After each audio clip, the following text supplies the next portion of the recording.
traveler in Paimon? I'm sorry. I hope I didn't scare you.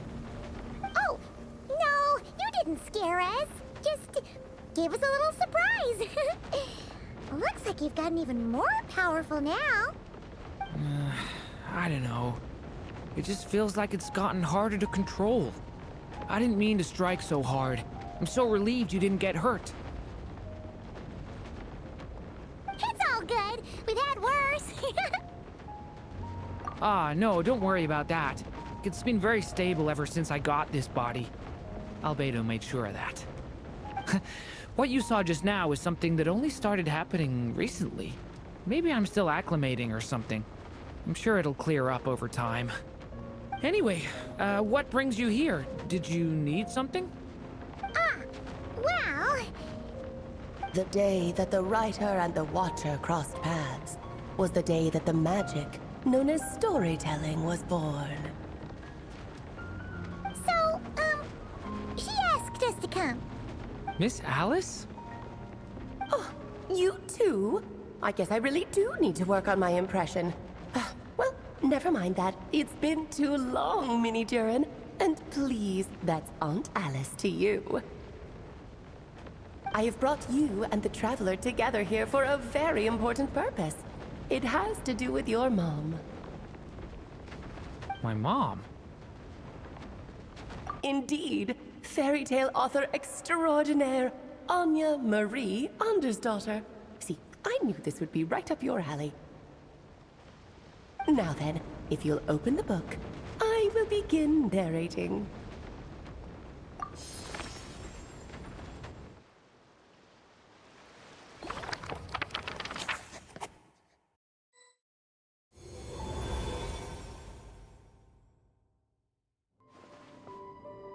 Whoa!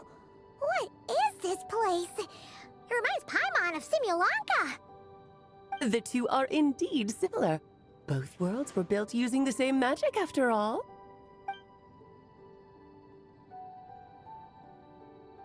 Aha! So it is Alice! Hello, Aunt Alice? Oh, no need to be shy. Just think of me as one of your mother's dearest friends. You keep talking about stories and magic. What's this all about? Simulanka 2.0 or something? Certainly not. Simulanka was a peerless masterpiece. Without the original author, it would be impossible to create a sequel, even for me. But you are right about one thing. Just like last time, I want to show you a work of magic that has to do with storytelling. What's this? This is your mother's dying wish. My mother's dying wish was a book? Let me answer that with a question. What do you suppose would be a writer's greatest regret? Have you ever read a book called The Little Witch and the Undying Fire? Oh, that's because it was the work of more than one person. It began as a little game at our tea parties. Each of us took turns writing the next part of the story. I wrote the first volume, then the other mages took their turns. Em was tasked with writing the final volume and tying everything up. But by the time everyone had finished writing their parts, Em had passed away. Oh, it was a terrible shame. A true tragedy. And that is the answer to my question. A writer's greatest regret is to leave a story unfinished. But all is not lost. I couldn't stand the doom and gloom of it all, so I went ahead and wrote an ending myself on her behalf. Then what's this book? This is the answer your mother gave to the same question. In her eyes, this was her greatest regret. She made me promise that I would bring it to you, because she believed the only person who could resolve this regret is you. So my mother's greatest regret is another unfinished story? You could say that. And I guess resolving the regret means finishing the story? That's one way to put it. Oh, is a straight answer too much to ask for? Her answer was quite the opposite of what I'd expected. But oh, how touching it was. I'd love to tell you what she said, I really would. But that would spoil the plot, and we can't have that. Spoilers ruin everything. Oh. Just think of this task as giving a story a much-needed ending. All I ask is that you do your best. I understand. But I only just started learning human script, and I don't have any writing experience at all. Relax. Why else do you think your dear aunt went and found you two such wonderful helpers? With their experience, you'll have so many story ideas you won't know what to do with them. So don't be shy to ask lots of questions. Yeah. If it's to help Durin fulfill his mother's dying wish, then we're in. Aunt Alice, could I ask, what kind of story was my mother hoping to write? I had a feeling this might come up, but that answer isn't mine to give. You'll have to find it yourself, here inside this book. Don't worry. We'll help you come up with loads of ideas. Yeah, let's find a nice spot where we can settle in and read through this thing. We could even get some snacks, too. Oh, the actual process might not be quite the walk in the park you're imagining, Paimon. Why's that? Because when Em created this book, she borrowed my magic. In other words, it's not a book you can just pick up and read. It's a magical book. Its chapters are scattered through memories of the past. Gather them all, and the book will show you its secrets. So, where are we supposed to find these memories? Em left a trail of clues for each unfinished chapter. Follow the hints, and you'll find them. Oh, and when it comes to adding to the story yourselves, you'll need to use this. And this is... This, my dear little Paimon, is the ink Em left behind. Infused with a little of my own magic, of course. If you're planning on writing something inside the book, you'll need it. It's extremely precious, so be sure to use it sparingly. This is all that's left. So we need to search for the memories and keep an eye on how much ink we're using. It just had to be a wild goose chase, didn't it? Perhaps it's just another form of storytelling.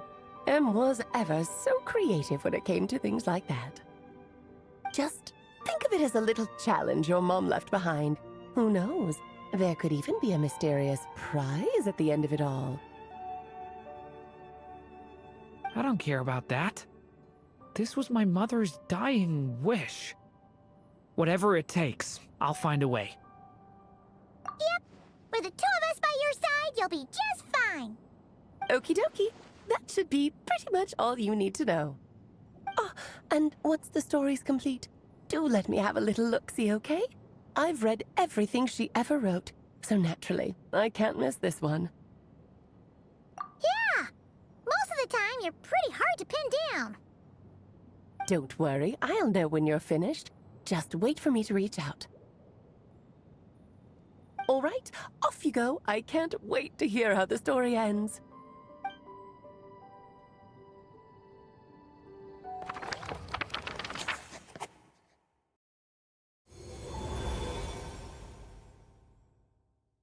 Oh, here we are again.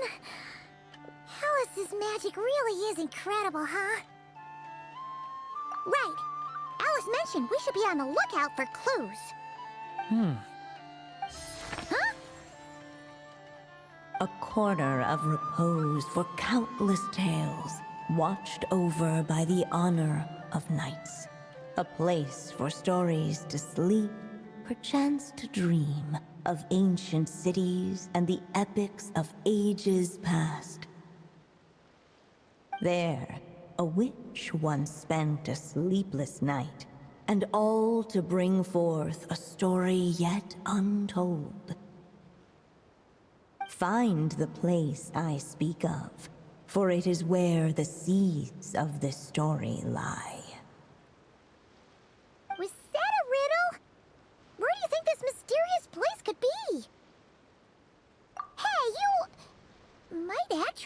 onto something. Guess that means we need to head back to Mondstadt?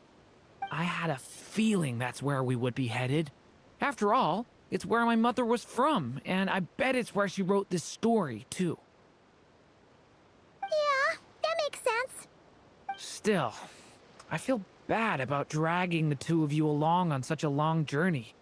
Don't worry about it. We don't really have much going on right now, so we're all yours. Come on, let's go!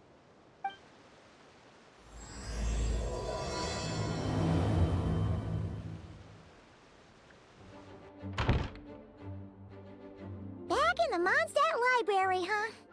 Talk about a trip down memory lane. So, we're supposed to find the seeds of the story, right? What do you think that means?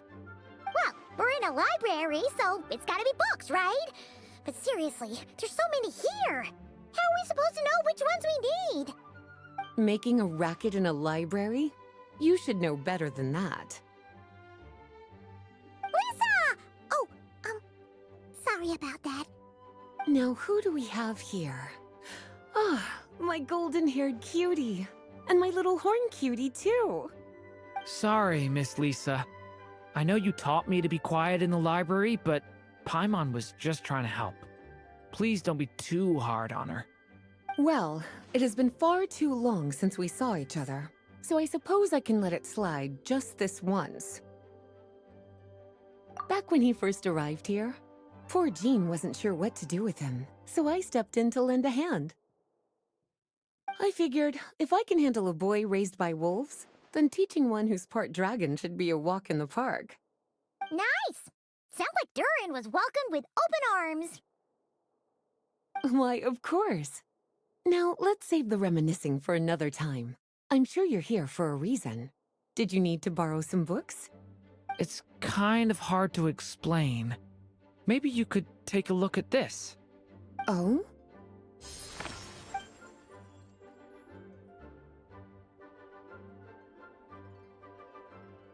Ah, I see. These so-called seeds of the story must be the books that inspired its creation. That's just how it is with stories. They grow out of the tales that came before them. And that mage, I can almost picture her here, hundreds of years ago, scribbling away at one of these very desks. But we don't know anything about this story. How are we supposed to figure out which books inspired it? As it happens, just before I found you here, I was looking into something rather peculiar. One of the knights reported seeing some books that weren't listed anywhere in our catalog. Stranger still, just as he went to reach out for them, the books vanished into thin air. And then a while later, while he was browsing through other shelves, there they were again. Seriously? That particular knight knows this library inside and out.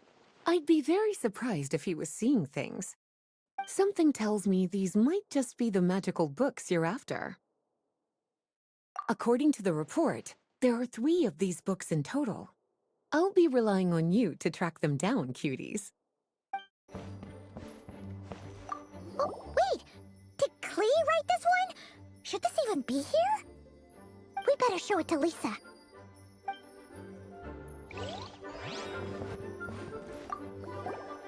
Second strongest spell in existence. Do not show Klee. Wait, there's actually a book like that right here in the Mondstadt Library? That title's just gonna make people even more curious. Huh. There's definitely something fishy about this one. Let's hang on to this one for now. Could be one of the ones we're looking for. It's one of M's, after all. Premises and refrain from making. Kinda looks like a poetry collection. But why is part of the title missing? Let's see what Lisa makes of it. An experiment log. Looks like part of the title's been erased. There's something seriously suspicious about this book. Please be quiet within the premises. Well, did you manage to find them? Huh. This book definitely doesn't belong here. Yeah, We could tell just from reading the title. Albedo was the one who brought it in. He suggested I place it on the restricted list and keep it sealed away. Why? He said it's full of forbidden alchemical formulas, some of which could even result in the creation of dangerous monsters. Apparently, the danger it posed was so great, he didn't even feel like it was safe to carry around or keep it in his workshop. Really? Definitely sounds like it shouldn't be here then. Still, if that mage read this book too, it must have been written a lot earlier than I'd imagined. Well, did you manage to find them? Truly extraordinary, and certainly not the kind of thing that should be just lying around.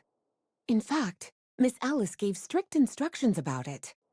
So, it's some kind of book of spells? Paimon's guessing magic this powerful should be kept a secret. It's true. This book does contain one of Miss Alice's spells. But honestly, virtually no one could actually pull it off, even if they tried. The only reason it's even meant to be in the restricted section is because we can't let Klee get her hands on it. After Klee was born, Miss Alice advised us to seal it away. She even added that little subtitle herself. So, it's to keep it away from Klee, huh? Does that mean she could use it to cause even more mayhem than she already does with Jumpy Dumpty? No, that's not it. As Miss Alice herself put it, letting Klee see it too early would spoil the surprise. Well, did you manage to find them? Yes, this is a restricted book, all right. It certainly isn't supposed to be here. Huh. But it looks like a regular poetry collection. How did it end up being classified as a restricted book? The issue lies with one of the poems inside. You've heard of the great battle that took place on Dragonspine, yes? 500 years ago, during the cataclysm in Conria, an evil dragon descended upon Mondstadt. A fierce battle with Dvalin ensued, but in the end, the evil dragon fell, and Dragonspine became its resting place. You're talking about Durin. The Durin of Dragonspine. Well, the poem in question turns the whole battle into a dance, with the evil dragon recast as an innocent child who came here in search of friends. But given all the suffering experienced at the claws of that dragon, how could the people of Mondstadt accept such a retelling? Bards are often accused of inventing history or distorting the truth in their ballads. But this one hit a bit too close to home. And since the knights back then were unable to track down the author, they decided to ban the entire collection, blot out the title, and seal it away for good. So the version in the poem, it was all a lie? I'm afraid that question is something only the dragon himself could answer. Well, would you look at that? Seems like these are the little troublemakers you're after. And all three just so happen to be forbidden texts. What kind of story requires reference material like that, I wonder? Forbidden texts? You know, the first time you mentioned that the library had a restricted section, Paimon thought you were just trying to scare us. Are you saying it actually exists? Not really something you should be poking your little nose into, is it, cutie? Sorry. Seeing as it was Miss Alice who asked you to look for these books, I won't question the matter. But they'll need to be sealed away again once you're done, so don't forget to return them. Don't worry, Miss Lisa. I won't forget. Well then, that's all from me. After all that hard work, I think I've earned myself a nice cup of tea. All right, we've gathered all the reference books. What's next?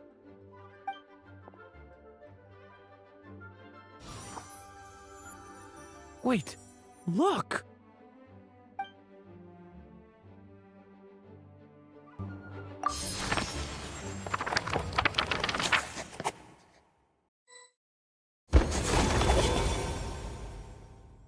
Long, long ago, an evil dragon descended upon the human world, bringing terrible calamity in its wake. Bravely did the people resist, until at last, the dragon lay slain. Later, a witch with a love for stories came upon the tale of the evil dragon, and for reasons she could not explain, felt a pang of sorrow on its behalf. For she knew, despite its body being born of wicked alchemy, all along, the dragon's soul was that of an innocent child. Right up to the moment of its death, it had no choice in becoming a vessel of calamity, nor could it fathom the cruel fate that lay before it. Though the witch had a love of stories, she was not pleased with how this one ended. No, that won't do, she thought. I'll write you a better ending instead. And so she set off to do just that, borrowing a little magic from her friend. With it, she wove a dragon's egg, resolving to rear a dragon child of her own. Yet long in thought she lingered, wondering what kind of world her little dragon ought to behold upon waking.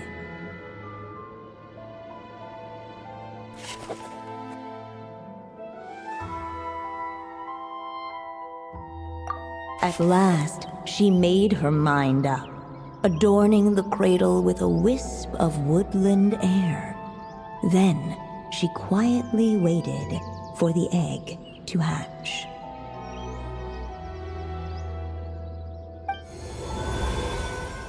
Whoa! We're actually inside the story! This must be Aunt Alice's magic.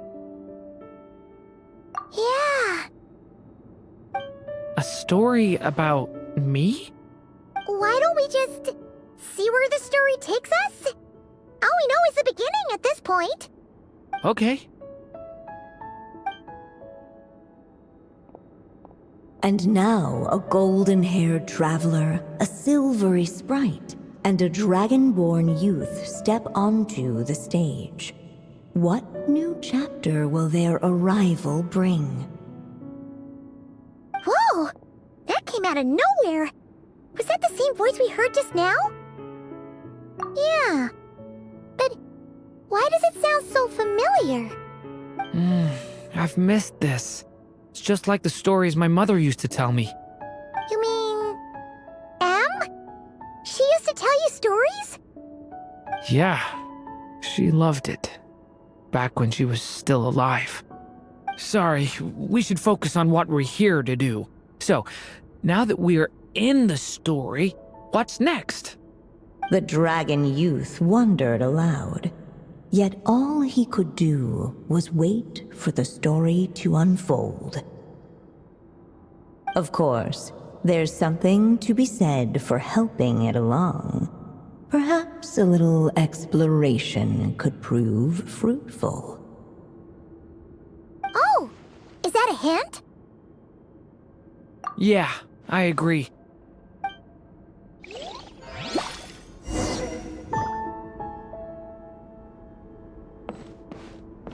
For a moment, the story crashers fell silent. Perhaps waiting around wasn't such a bad idea after all. Yet those who never stray beyond the main plot often miss the fun little details along the way. This Dodoko doll is meant to be the witch in the story, right? Wait a second. All the people we've seen that look like that turned out to be mages from the Hexen Circle. Do you think the witch in this story is one of them too? My mother had a hat just like this. Then, the witch must be Em. Looks like this story really is about Durin, huh? Whether the sprite spoke true or not, it had little bearing on the story at hand.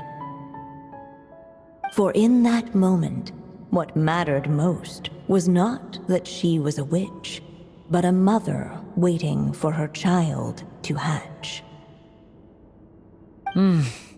Let's keep looking.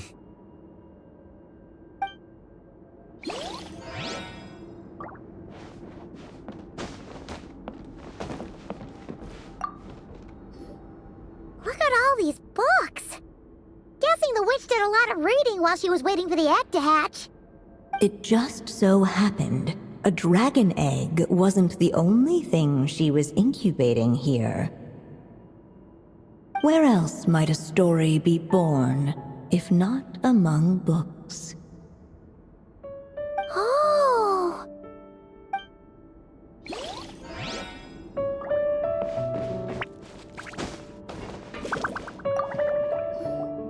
This must be the dragon egg, right? Looks like it's gonna hatch any moment now. So we've got a dragon egg about to hatch, a witch who loves stories, and that evil dragon we heard about at the beginning. Yep, it all adds up. This is my story, isn't it? Okay, so how are we supposed to help the story along? It feels like all we can do right now is wait. Apparently, it hadn't dawned on the group to look for a way to help the egg hatch faster. Oh, right! We're at the point in the story where we're waiting for the baby dragon to hatch, so that has to happen before the story can continue. With the flames at his command, perhaps the dragon youth might be able to provide the egg with sufficient warmth. What? You want us to roast the dragon egg? The silvery sprite's surprise betrayed her lack of reading, for in countless tales it is told that only by fire's embrace will a dragon's egg hatch swiftly. Huh, you kinda have a point there. Okay, I'll see what I can do.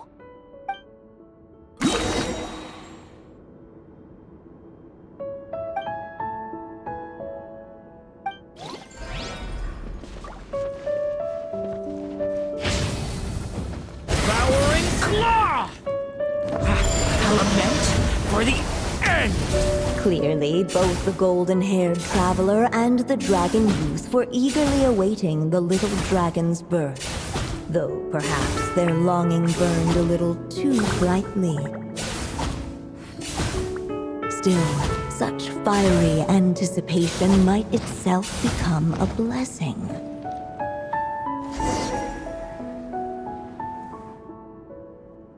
At last, under the witch's expectant gaze, the little dragon broke free from its shell.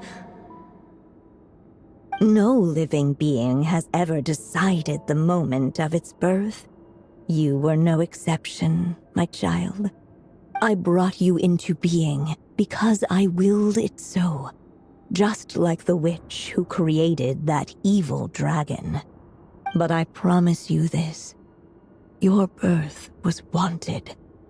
You are loved, and you will have a different fate than the dragon that came before you. You've never told me those things before, but for some reason, I always knew. Thank you for bringing me into this world.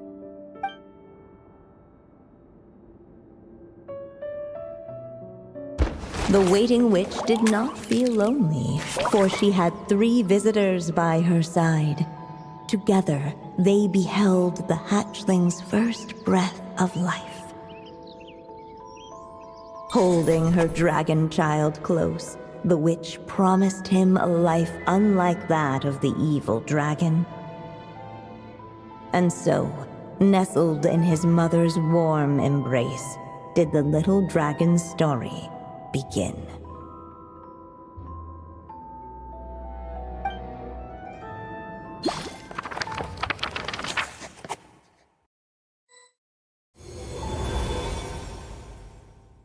Wait, isn't this Mondstadt?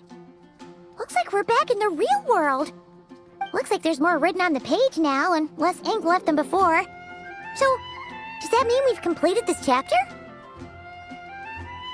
Yeah, but why does M seem to think that the story isn't finished yet? Durin broke free from the curse, came into this world with a new body, and even made a bunch of new friends. That already sounds like a happy ending to Paimon. True. Everything's always so mysterious with these mages. Guess all we can do is wait for more clues. Huh.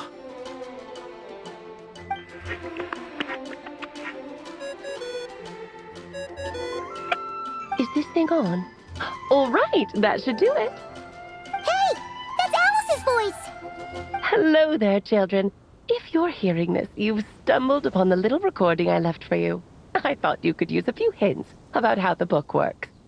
By now, I'm guessing you've already begun to leave your mark on the story. You should know, however, that the book needs time to absorb the ink, so the next chapter's clues won't show up right away. Wait, so even magic ink needs time to dry? The good news is, you can return to any chapter you've already completed and continue to explore the mystical, magical storybook world you helped create. Have fun, dearies. Toodles! Oh, man!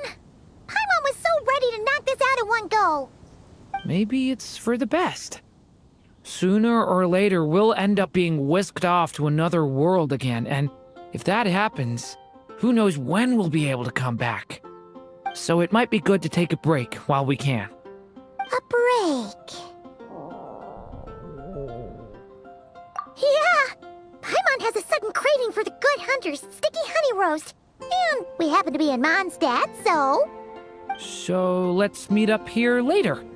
I need to find Miss Lisa to return those books anyway. Hey, Durin! Any more clues for us? We're all set for the next chapter. Yeah, I was just about to come find you. Let's see what it says. Now sprout to life the story's seeds, stirred by wind-born melodies. Then on that breeze the music leaves, fading into distant memories. Seek the place where wind and tale entwine, and once there, make 3 riddles into verse, and 3 melodies into song. For in poetry and song will this story start to blossom. Come on! Another riddle? All that talk about wind and melodies? What do you think the answer could be? Oh! Care to elaborate? Wind? Music? Poetry? Tone-deaf bards gotta know the answer. You mean Lord Barbados? Albedo introduced us when I first arrived in Mondstadt. I mean, someone like me was bound to catch his eye sooner or later. It's better that it's out in the open anyway. Now, how should we track him down?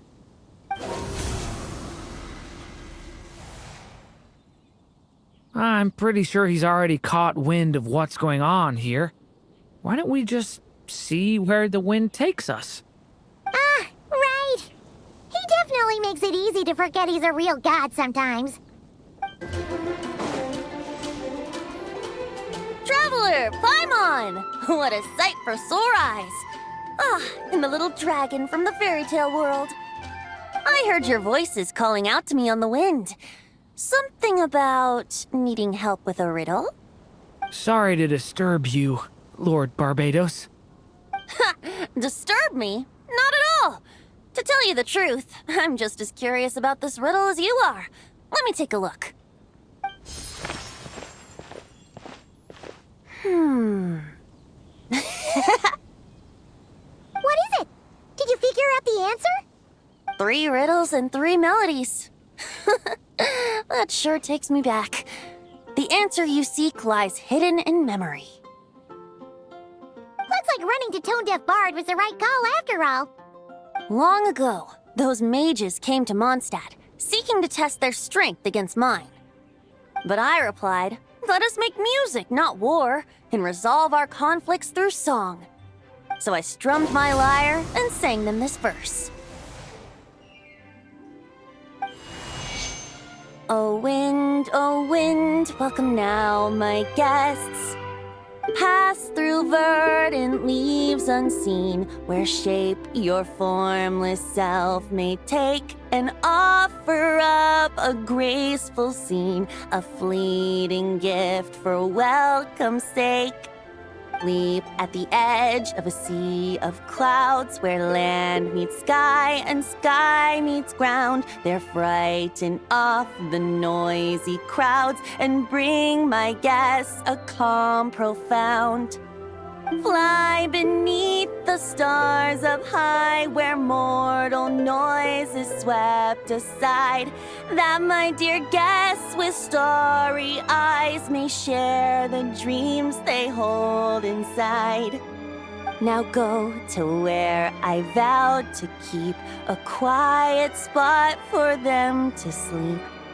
No clash, no contest bars the way, just tea and mirth to fill the day. There you have it, the 3 melodies. As for the answers to those 3 riddles, I trust you can guess them by now.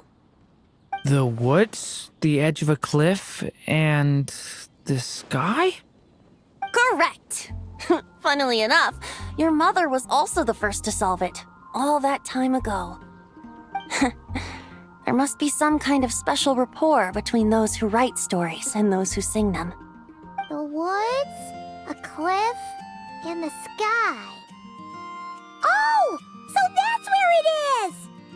I suppose the spot that answer points to is where you're headed next. You should know, after solving my riddle, the mages even accepted my proposal and made that location their official meeting spot. And going by what your book is suggesting, once you found it, you might want to try playing the melody I just shared with you. Guess you can be pretty reliable when it counts, huh, Great Animal Archon? Thanks for the help, Lord Barbados. Still got questions for me, huh? Yeah, you must have read countless tales in your time, being a wandering bard and all. In your experience, why might an author consider a story unfinished? Unfinished? Well, I guess if there's something left to accomplish in the story, or, if the last line goes, to be continued. Huh? Wow, your helpfulness lasted for like 1 second. In all seriousness, I would think the answer to that question lies in your mother's story itself. It's not my place to pry any further. All right then, we should get going. Okay, we're here!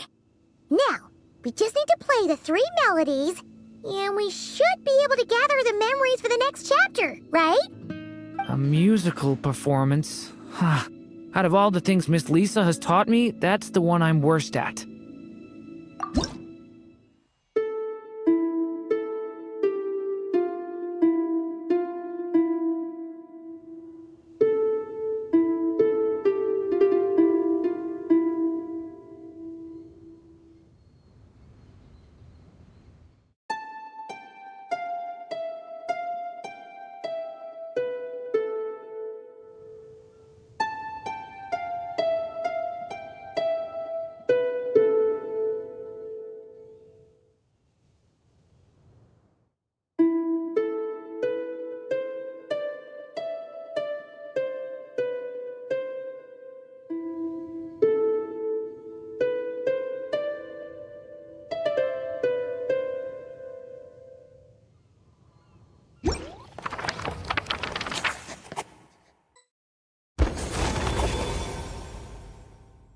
Even a war that shook the world could not halt the witches' gatherings. Yet even so, with the passing of time, 3 of their teacups no longer came to be set. The witches did not linger long in sorrow, for the Story Witch had brought glad tidings of her own. Born was her dragon child, safe and sound. Her fellow witches offered up their blessings, eagerly debating how to celebrate the child's birth.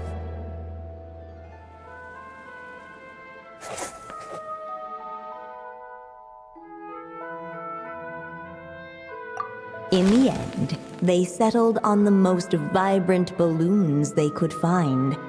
After all, what could be more joyous than the arrival of new life? And so, the witches' gathering turned into a birthday celebration.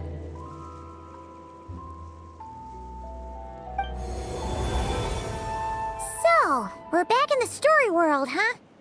As if from nowhere, new guests appeared at the witches' table.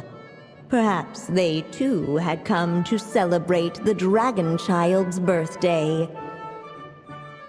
Yet while everyone else was busy thinking about what kind of gift to offer, these 3 seemed to have come empty-handed. Hardly the recipe for a warm welcome to a birthday party, now is it? A gift? Hey, what's this all about? We only just found out this was a party! While the guests voiced their complaints and grievances, perhaps they should have been wondering what kind of gift to give instead. So, we need to bring a gift to advance the story? But where are we supposed to get something like that? Perhaps it would be a good idea to have a look around. Why didn't you just say so?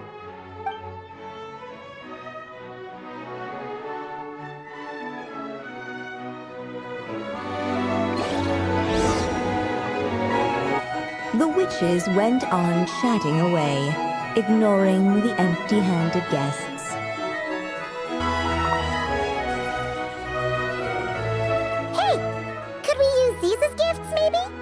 At last, the guests found something to give the dragon child. Guess that's a yes then. Which one should we go for?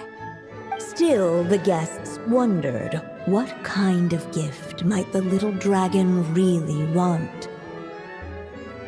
Should they put a warrior's sword in his hand and send him out on an unstoppable quest to save the world? Or perhaps a wandering hero's slingshot and the promise of a life of endless, uncharted adventure. Or maybe even a scholar's tome and the chance to take on all the world's unsolved mysteries. Okay. Wow. That's a lot of pressure all of a sudden. Oh yeah! Technically, we're actually picking a gift for you, so which one would you prefer? You want me to choose? Wow, this feels kinda special. How come? For as long as I can remember, I've spent most of my time living in the stories my mother created. I always thought my mother had everything written out for me already, just like the toy figures in Constellation Metropole. What I wanted to do with my own future. That's something I've never really thought about. What did I want back then? This is the first time I've ever asked myself that question. Sounds like this is the perfect opportunity to answer it then. It's been a while since you left Simulanka, and after everything that's happened, it might be about time to start thinking about your future. Then let me give it some thought.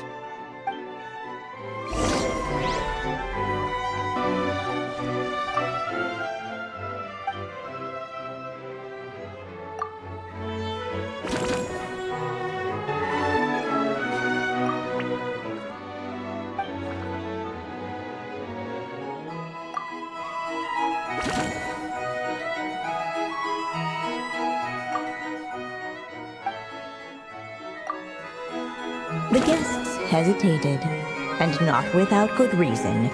Given how much this gift would mean to the little dragon, a bit of careful thought could go a long way.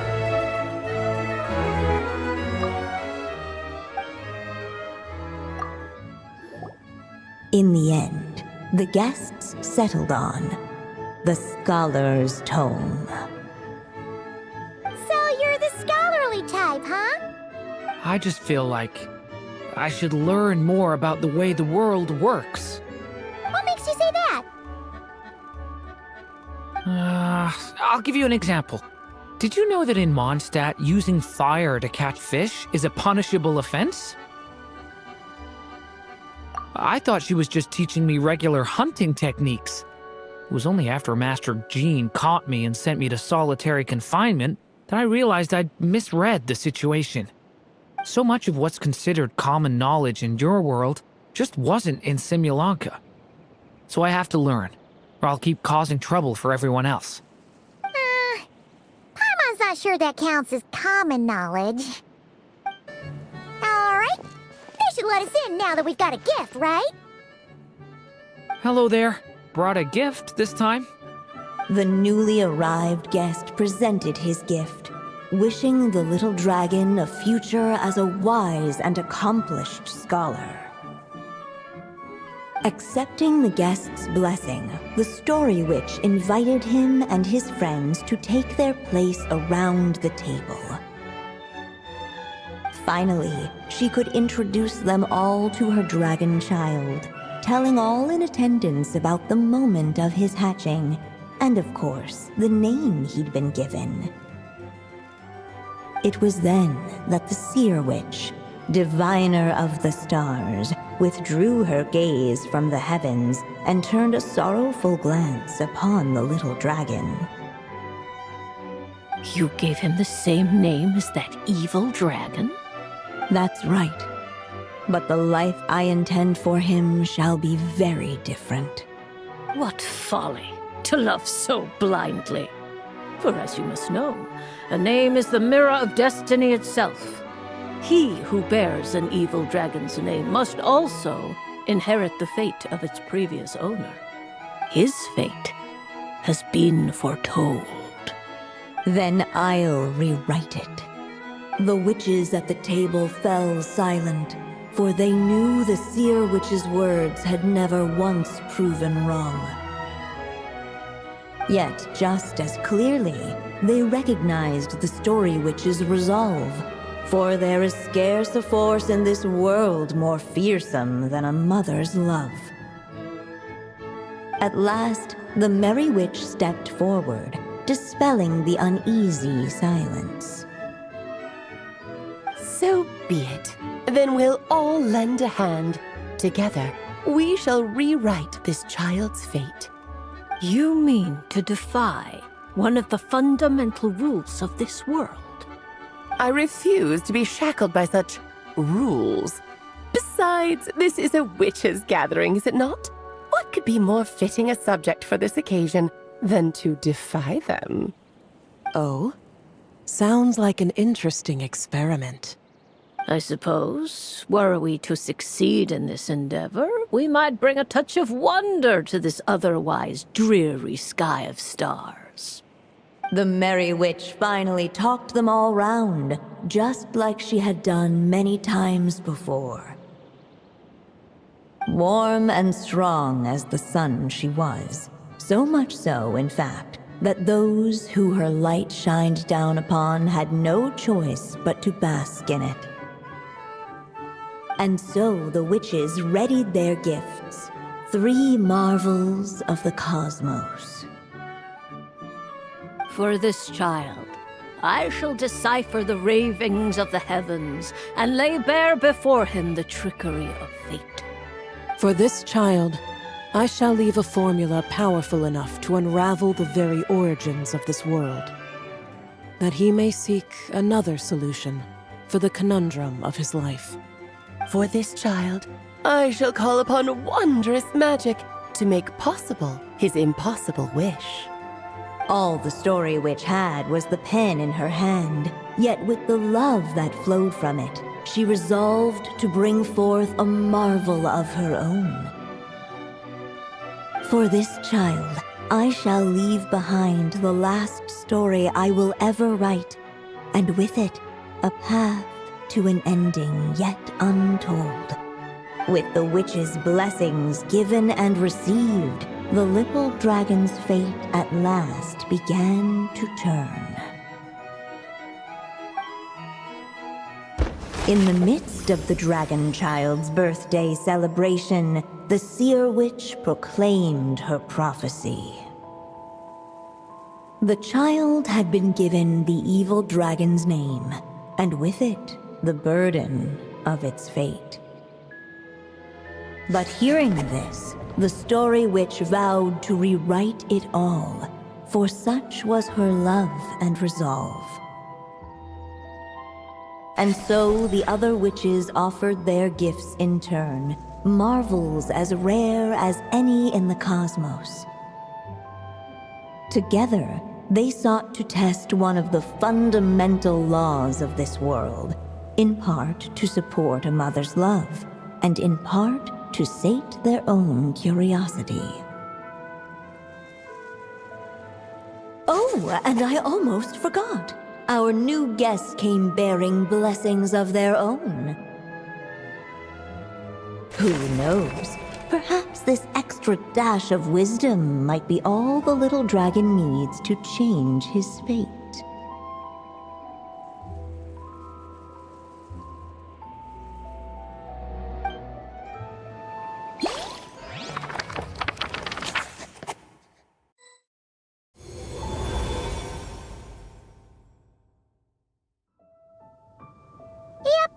Looks like we've completed this chapter, too. Those witches in the story were the mages of the Hexen Circle, right? They sure seem to care a lot about you, Durin.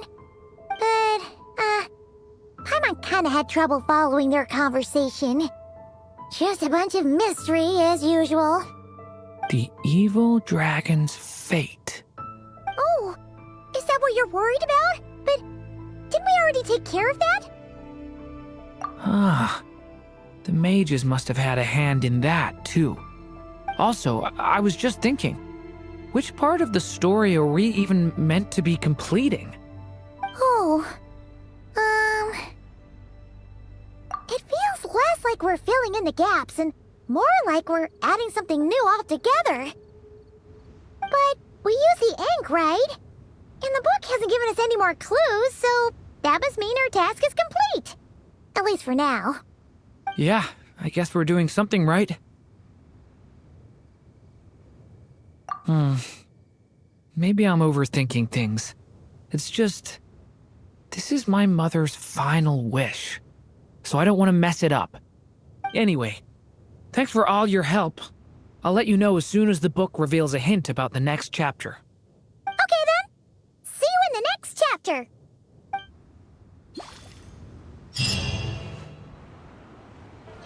Some say the god of fate calls the outcome of every dice roll before it's even made. And that's why the secret to winning a lot of games is having that god on your side. Your luck is amazing, Kaya. Your turn. Give it another shot. Fear not, O Crimson Dragonborn, for I, the Princess of Ertalang, have bestowed upon you the benediction of the midnight hour, and with it you shall surely smite this usurper.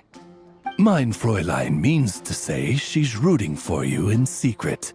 Oh, and that you must, at all cost, defeat the one who snatched her limited edition card back.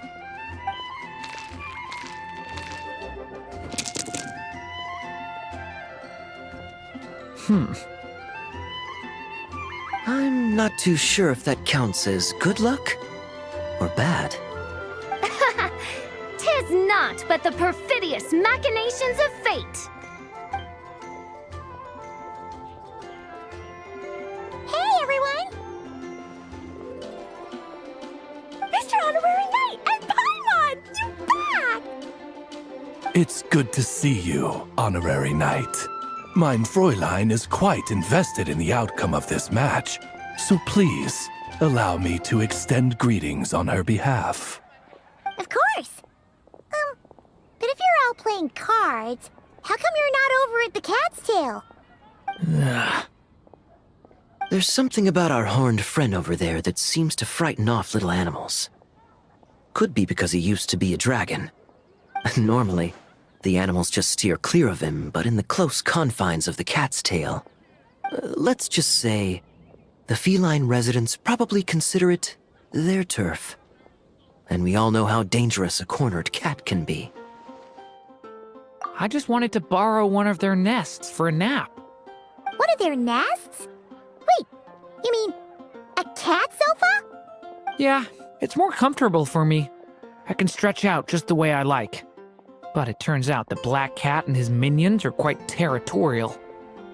Luckily, Miss Diona helped smooth things over, and they finally agreed to let me use one. But, I only get to use it after dark. Oh, Diona stepped in! You know, underneath it all, she really does like helping people. The more likely reason is because Durin won't touch a drop of alcohol. As far as Diona's concerned, that pretty much makes them two peas in a pod. It's a shame, really, considering everything Mondstadt has to offer in that regard. Mondstadt's alcoholic drinks are a bit too much for me to handle right now. But maybe someday. There's no need to force it. Who says you have to drink just because you're in Mondstadt? Yeah, it's just, I'd really like to make some more friends, so I need to learn how humans socialize. I guess alcohol is usually involved, though. But that's why I started learning how to play Genius Invocation TCG. It's also a kind of social activity, but it doesn't involve drinking. And I've been lucky enough to receive the guidance of the Prinzessin de Verurteilung herself. Exactly! Who needs alcohol when you can make friends playing card games? Speaking of which, need any tips from the master over here? You'll wipe the floor with that opponent of yours. Paimon guarantees it. Unfortunately, with the luck he's having, not even that legendary card master from Sumeru could turn things around at this point. Yeah, that last roll wasn't great. But who knows? Maybe you'll have better luck next time? He keeps getting the exact same roll over and over. This is the third time already. If there really is a god of fate, they could have cut this kid a bit of slack. Like, I don't know, make it possible for him to roll at least one other side of the dice? I think I've lost. Must even a dragonborn, sanctified by the power of benediction, succumb to fate's insidious snares? Don't be sad, Durin. You'll definitely win the next round. You can even borrow Dodoko if you want. Mom says she brings good luck. Thanks, Klee, but there's something more important I need to take care of now. Oh, okay. So, the book's given us another hint, right? Yep, and I think I've guessed where we're headed this time. Come on, follow me. In what sort of castle might a storybook dragon dwell? The witch turned to a mighty dragon born upon the wind to seek her answer. From afar, she beheld a solitary castle, standing lonely beneath its wings, and wrote it into words. Its walls kept out the wind and rain, yet also cast a solemn shadow. Enveloped by their shade, the story's boughs were lulled into a torpid slumber and reached no further skyward. So that's the clue. I think we're meant to find a place where dragons live, and this time, in the real world. I asked around, and it just so happens that there's a place like that in Mondstadt. Yep, that checks out. I've heard that the dragon here is called Dvalin, and that he's a magnificent creature. I hope I get the chance to meet him. Wait a second.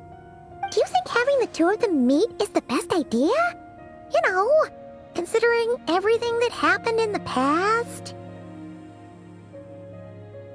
How would we even explain everything to him? Well, if we do run into Dvalin, it should turn out okay with us there at least. Is something wrong? Nope. Let's go!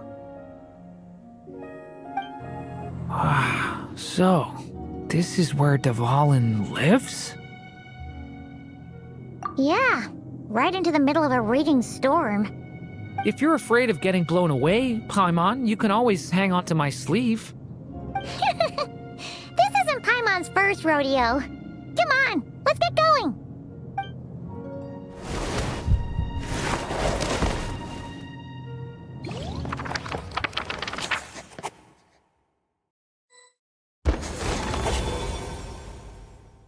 The little dragon grew with each passing day, and the Story Witch, who loved him dearly, built him a big, beautiful castle.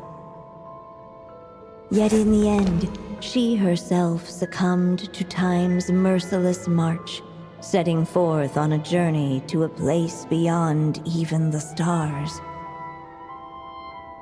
All of a sudden, the little dragon found himself alone. He tried leaving the castle to make some new friends. But already he had grown the claws and scales of an evil dragon, just as the prophecy had foretold. Afraid he might hurt someone, the gentle little dragon hid within the castle his mother had built, and came forth no more.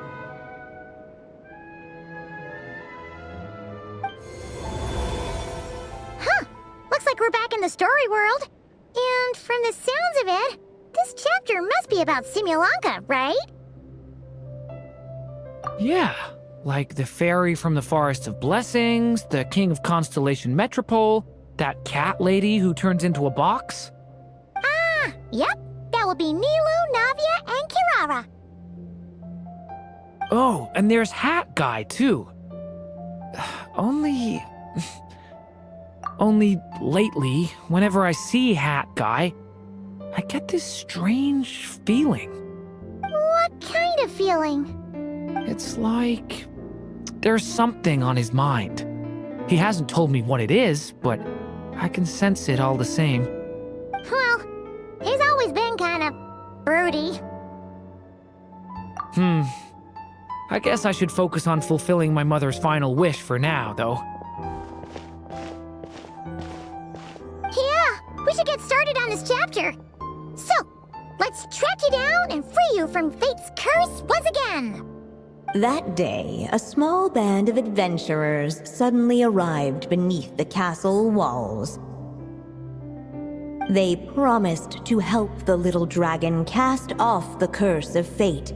Yet as they stood beneath the castle walls, it appeared they had no idea how to even begin. Hey! Instead of making fun of us, how about giving us a hint? The little dragon had shut himself inside the tall tower at the castle's center. Anyone who wished to reach him must traverse the barriers that wall off his heart, for there is no other way. Looks like we're in for another long one. Let me try something. Ooh, do you have an idea? If that little dragon in the tower used to be me, then surely I'd know how he shuts people out better than anyone. Come on, follow me.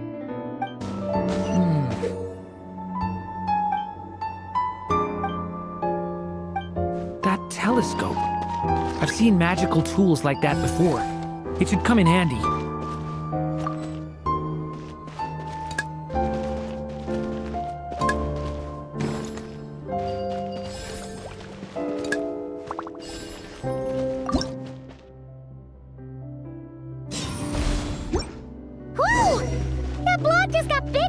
We can get past the obstacles ahead by using these blocks to jump upwards.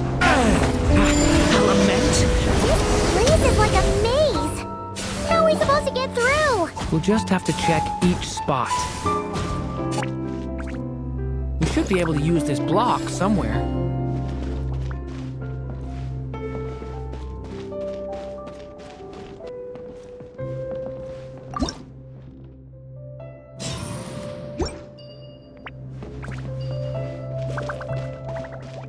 Looks like this telescope is missing some blocks. Oh, let's try the one we just picked up. Still not enough. Guess we'll have to keep searching.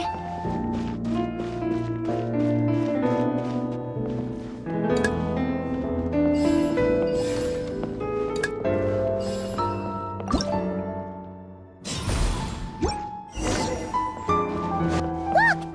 Seems like someone's stuck down there. Should they continue towards the tower or plunge into the shadows to rescue those in need? A difficult dilemma indeed. The path to the tower is up ahead. We better stick with Durin.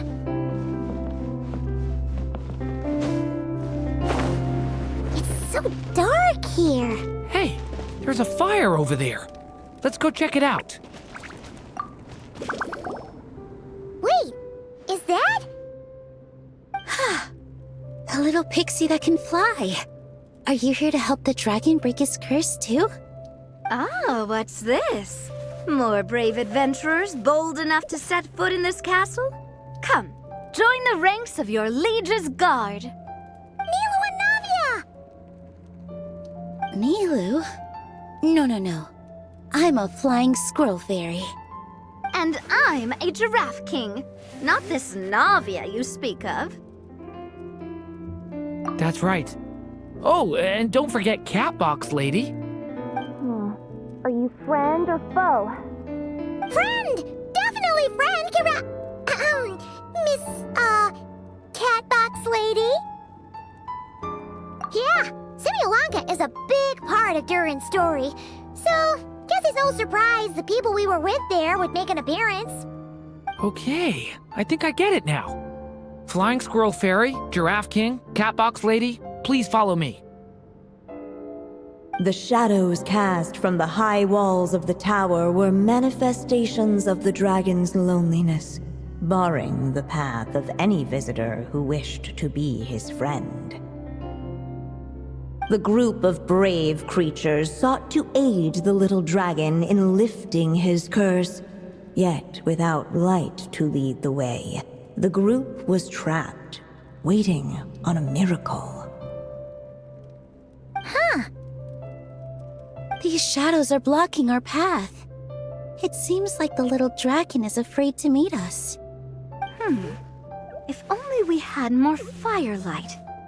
But you three don't seem to fear these shadows. Why?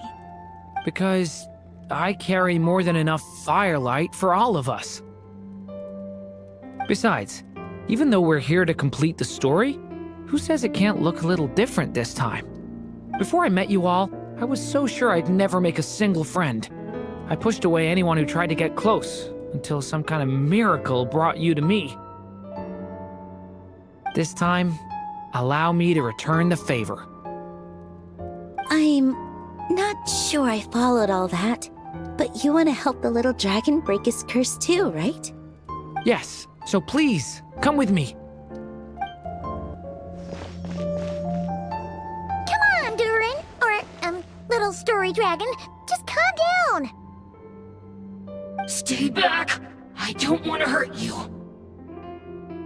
Loneliness and fear had built a cage around his heart, shutting out all who would look upon him.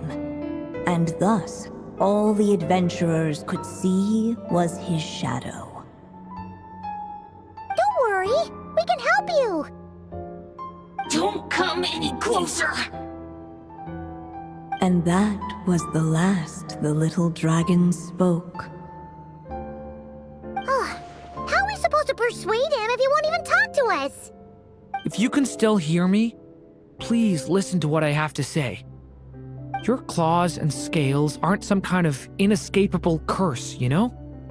You'll overcome it one day and make lots of new friends. I'm sure you think I'm lying. After all, no matter how many times you've tried to break it, nothing's ever worked. But this time is different. I brought your friends here to see you. Oh, what did you say? Hi, little dragon. I'm the Flying Squirrel Fairy, and I'm here to help you lift your curse. Will you talk to me? And I'm the Giraffe King.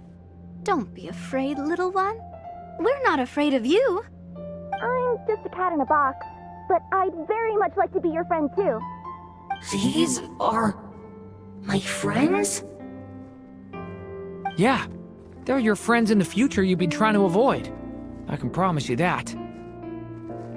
They're reaching out, so you just have to ask yourself one question. Do you accept? After a long silence, heavy footsteps echoed from the tower's shadows. But still, the one who made them refused to step forward. Though the cage to his heart had been unlocked, the little dragon remained ashamed of his claws and scales. How can I face my friends like this? Don't worry, little dragon. We're gonna offer up our blessings and make a wish to the goddess of fate to release you from your curse. Yeah, just like last time. Make a wish? To the goddess of fate? At that moment, the merry witch made her entrance. Hello, little one. Don't be afraid. With the blessings of your friends, your wish shall be granted. Alice? Wait, you're the Merry Witch from the story? Correct. It is I, the Merry Witch, creator goddess of this realm. And it just so happens the goddess of fate is none other than my dear friend, the Story Witch. I'm here to make good on my promise to lend her my second strongest spell.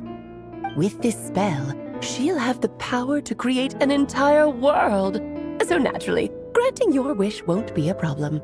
Provided, of course, you receive your friend's blessings. But before we proceed, I must check something on her behalf. Little dragon, do you accept this blessing? I want to be your friend. So if you're offering, then yes, I would love to have your blessings. Were it not for the adventurer's blessings, this tale might have ended long ago. Thanks to them, another ending was now possible. Yet in that moment, they did not know if this blessing was truly a gift or just another trial in disguise. What? You didn't say a word when we actually needed a clue, but now at a critical moment like this, you turn up and start playing mind games? Another trial. Huh, that actually sounds about right. Be it the fictional problems of Simulanka or unavoidable conflicts in the real world, if you think about it, that's what they've been all along. But if it wasn't for those trials, I never would have met any of you. So, despite all that, I'd still like to give my blessings. That's the spirit! Come on, Durin! Let's help you make your wish come true again!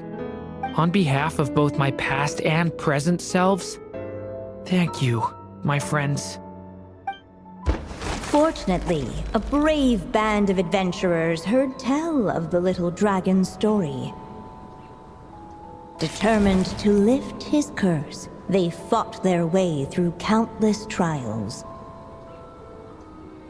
To help him, they offered up their blessings and made a wish to the goddess of fate. At last, their wish was granted. Shaking off his scales, the little dragon stepped out of the tower's gloom. But his time in the world beyond the castle would soon teach him this gift would bring blessings and trials of its own. And as far as the little dragon was concerned, the tricks of fate had just begun.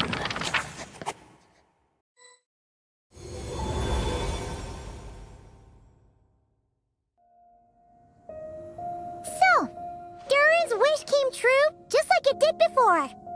If this story was written by my mother, then surely that was the last chapter we just completed. Oh yeah! So, in other words, we finished it! Looks like that's a wrap on Alice's task, and there's even some ink to spare. Guess we'll have to wait for her to make contact, like she said. So, my mother's final story has finally come to a close. Sounds like you're a little sad to see it end. Back when I was still living in Simulanka, I was always under the illusion that my mother had never truly left. Every day I spent immersed in that world. It felt like she was right there by my side, still reading me bedtime stories. But now... Durin. That's right! And you've got so many other friends waiting for you back in Mondstadt! Yeah. Speaking of which, after all that flying around, Paimon's starting to feel hungry again. So, why don't we head back to Mondstadt? Perfect excuse for a big meal with the rest of the gang. Now that you've fulfilled your mom's final wish, a little celebration seems in order, right? It's just a pity we never got to see that big, beautiful dragon. You were really looking forward to meeting him, huh? He might not be here all the time, but Paimon's sure you'll get a chance at some point. Alright, no worries. Anyway, since this feast is to celebrate me fulfilling my mother's final wish, I guess it should be my little treat. Pretty sure that's how humans do it, right? Nuh-uh. This one's on the Traveler and Paimon. Celebrating each other's achievements is what friends are for. Honestly, when it comes to who treats who, human rules are so complicated. See? He wants to be friends with you too. But the moment hasn't come. At least not yet.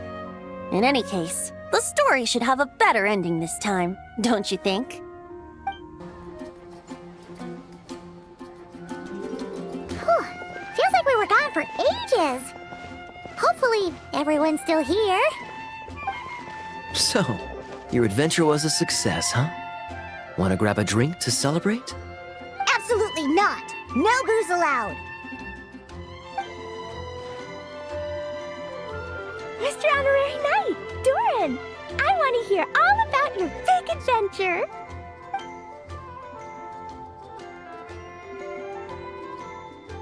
We're gonna order a big meal for everybody first. We'll talk while we eat. Yippee! Excuse me, did I hear you call him Durin just now? But wasn't Durin the evil dragon that fell on Dragonspine? Come on, miss! This Durin isn't that evil dragon from Dragonspine. Albedo said... well, it was kinda confusing. But anyway, it's super cool. Oh, is this your first time meeting him, Marjorie? No wonder you're getting him confused. Still, even if you hadn't met him yet, shouldn't you have heard about him at the very least? At this point, pretty much the whole city has.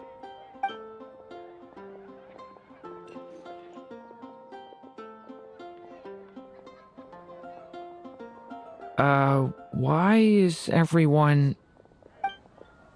So, what exactly is his connection with the evil dragon? Wait, but those horns on his head... Surely he's not a... Did everyone just forget about Durin? No, that can't be.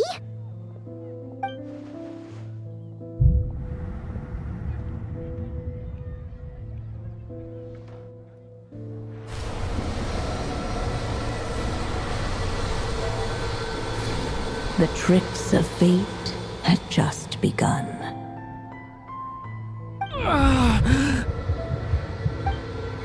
Watch out!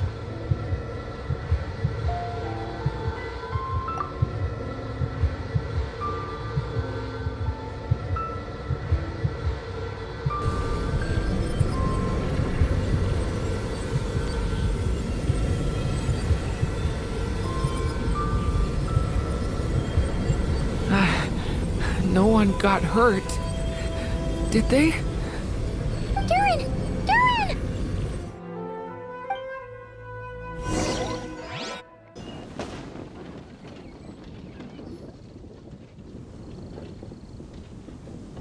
I just had Barbara check him over. He's not badly hurt, but he seems to have burned through a lot of energy fending off some kind of dangerous power. He'll need some time to rest before he wakes up. So, can someone explain what's going on here? It seems like, aside from Durin's close acquaintances, the people of Mondstadt have forgotten everything about him. How could that even happen? Worse still, the abyssal power within him is showing signs of extreme instability. Could be a separate issue, though. I'm not sure. If the abyssal power inside him spirals out of control, Mondstadt will be in grave danger.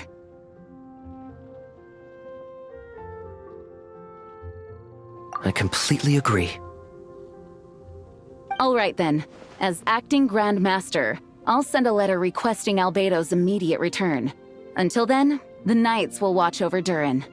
That's pretty much all we can do right now. Also, allow me to look after this book for now. If you need to consult it, just drop by my office. Do you think the book might have something to do with what's happening? It's just weird that Alice still hasn't contacted us. Maybe we should head back inside the book and take another look.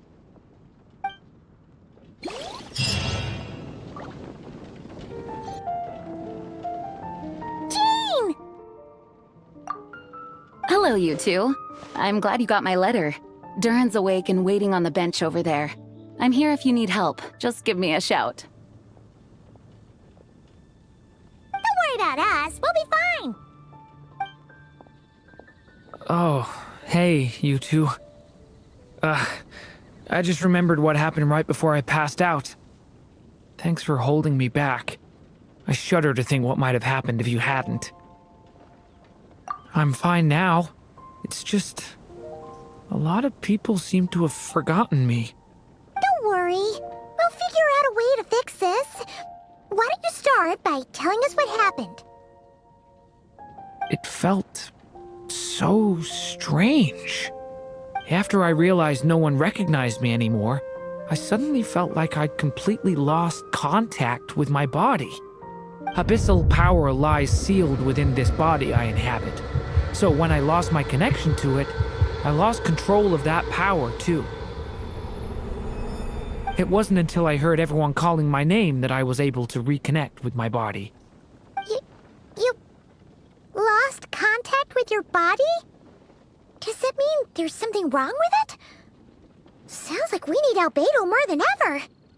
I don't think the problem lies in Albedo's alchemy. Huh.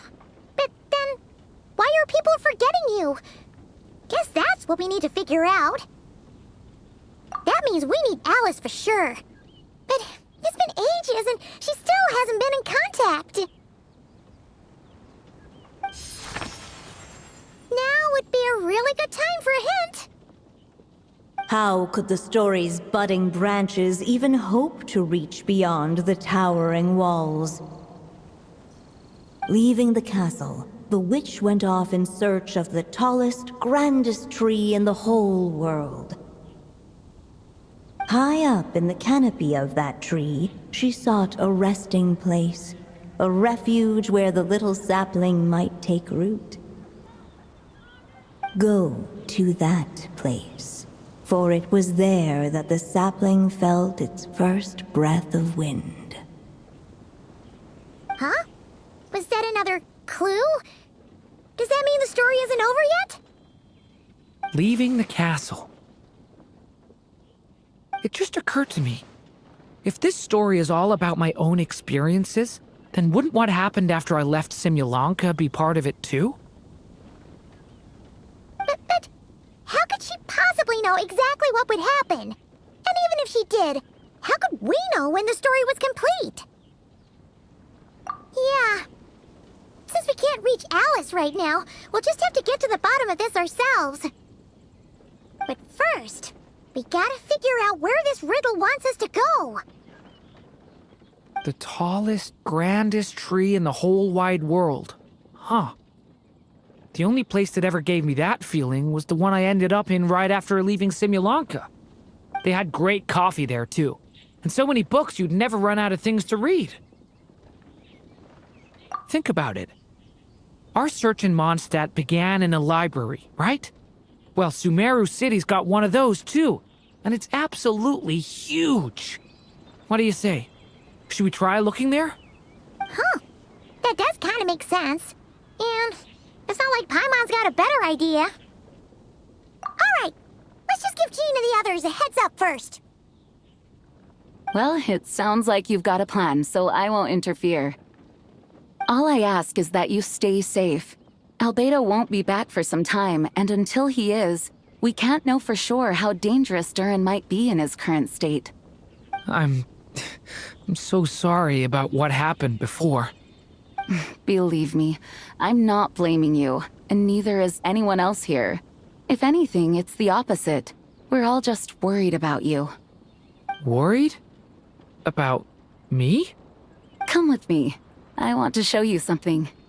As soon as they heard you were awake, they all hurried over to see how you were doing. You all came to see me? A little birdie told me you're working on finishing a storybook. So maybe all those people losing their memories is just a plot twist, waiting to be resolved. Miss Lisa, you always seem to know how to put my mind at ease. Please, everyone, don't worry about me. When I get back, I'll find a way to complete my mother's story, and the one we started, too. Whew. After the library hunt in Mondstadt, it's not as if Paimon was expecting this to be easy.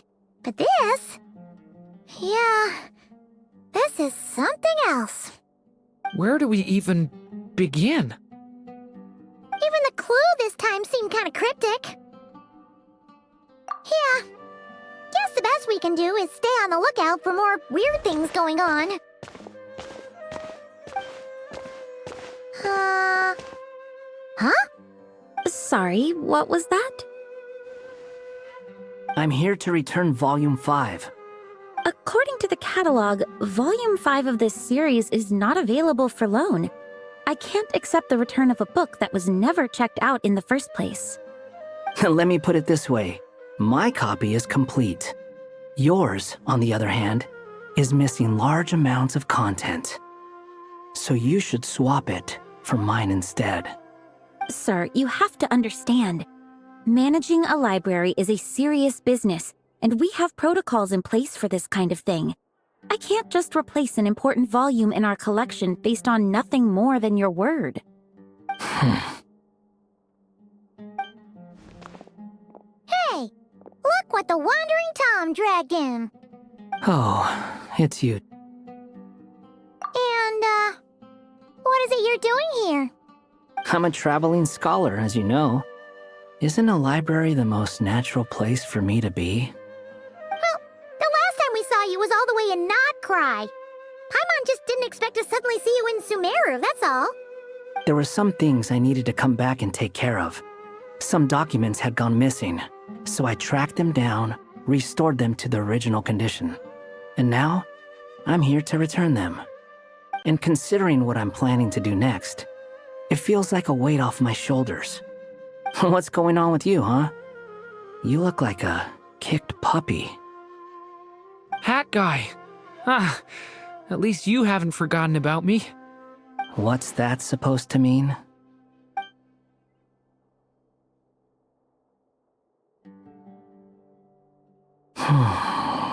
So it's been getting worse. Sounds like you know something we don't. After he left Simulanka, he spent some time traveling Sumeru with me.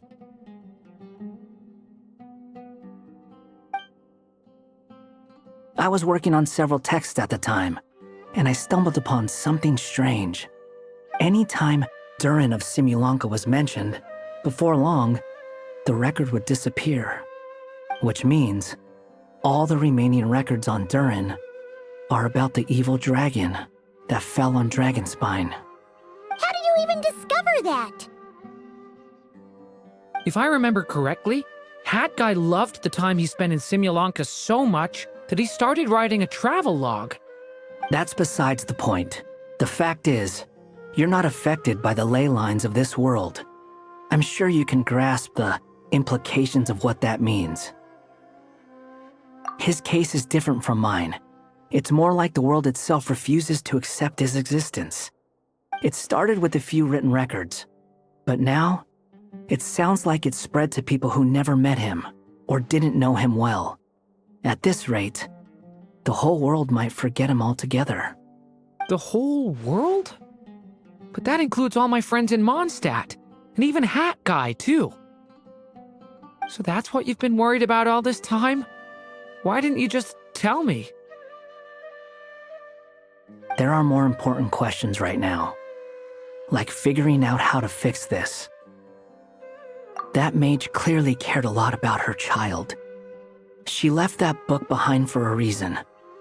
If you want answers, isn't that the place to find them?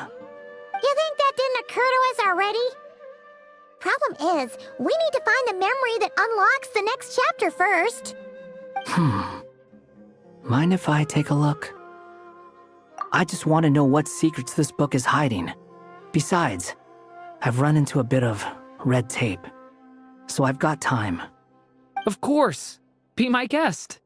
So,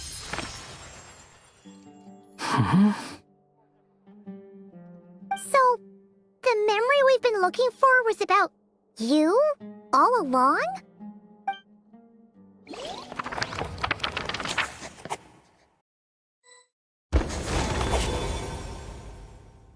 The little dragon became companions with a stray cat with dark blue fur.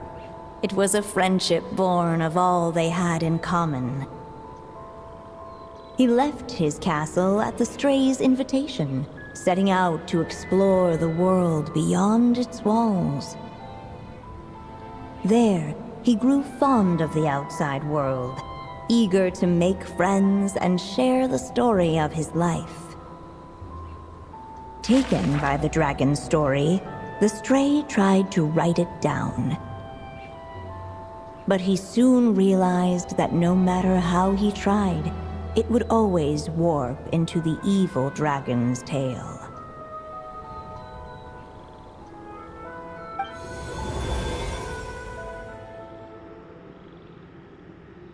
So, this is the world where this chapter takes place? Looks like we're at the top of some kind of gigantic tree. This one must be about what happened to me when I first arrived in Tevat. No wonder the memory that unlocked it was about Hat Guy. Most of my memories from that period were. Hold on. Anyone want to explain how I ended up looking like this? Maybe you've become a character in the story too. You see me as a stray cat? A wandering Tom, to be exact. You should count yourself lucky. Of all Durin's friends, your character is by far the most memorable. Maybe it's because I've known Hat Guy for longer, so my impression of him is more vivid than the others. Vivid? Then how come you haven't changed one bit? Guess that means the impression the Traveler left was so vivid, it didn't need changing.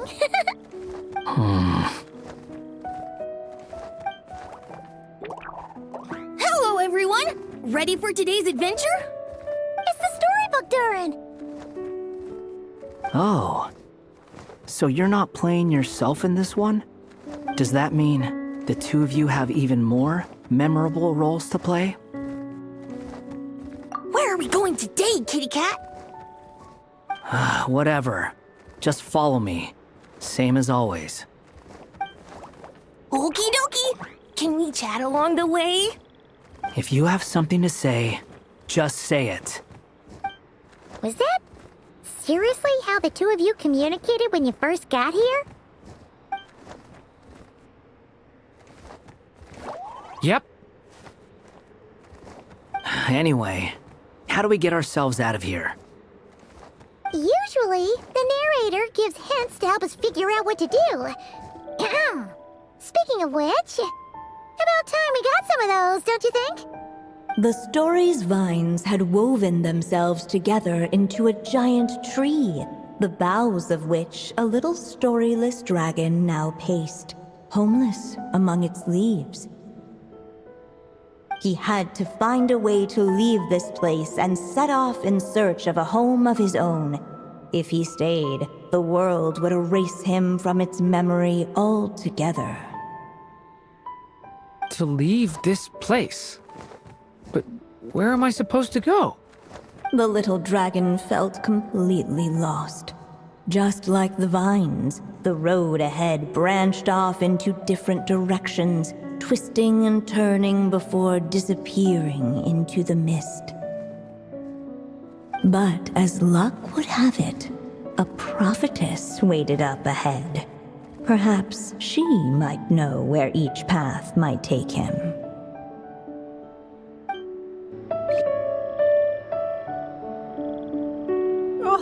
You must be the little lost dragon. It's true. My friends and I are lost.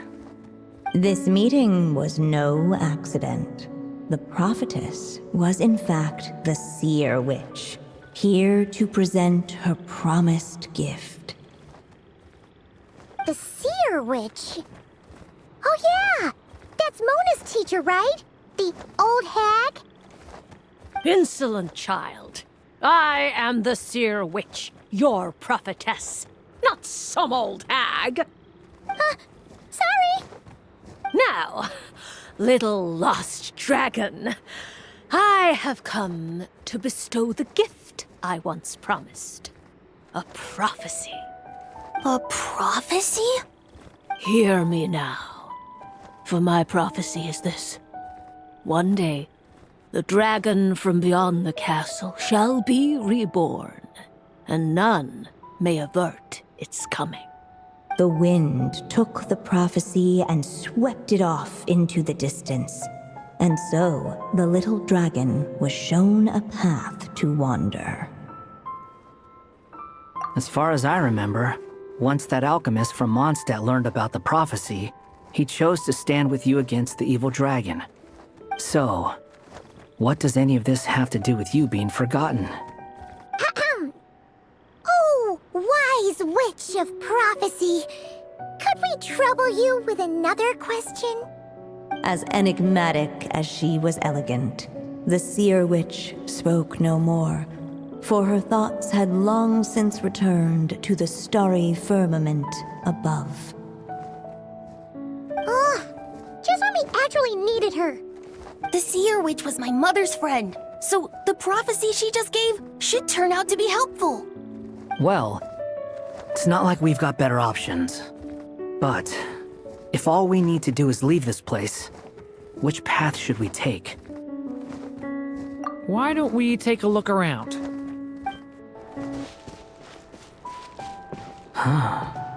Looks like there's another path over here.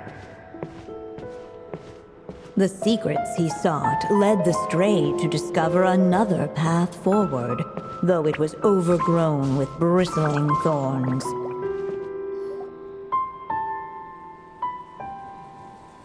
It seemed to lead away from this place, but each time he tried to follow it, the branches of the tail sent him back to the start. So the author managed to work this book into the story too. I'll hand it to her. This book is fascinating. What's going on here? When I first realized you were being forgotten by the world, I thought it might be because you spent too much time with me. In which case, the only hope of a cure would be to cut our ties for good. What makes you think that? Once upon a time, the stray tore apart his own story and was forgotten by the world beyond the castle. He believed the story had cursed him, and that his misfortune had rubbed off upon the little dragon. The story's curse. It was just a suspicion before, but now I think it's something we have to try. Wait, what do you mean? Try what? One of the story's branches is a path I can't take. If you follow it out of here, I won't be part of your story anymore. Considering what the strange magic in this book is capable of, making that choice could cut our connection once and for all. As long as there's a chance it might work, it's worth a try. He's not like me. He deserves for the world to remember him. Well, maybe Hat Guy has his reasons for thinking that way, but that's not the kind of decision I can make so easily. It's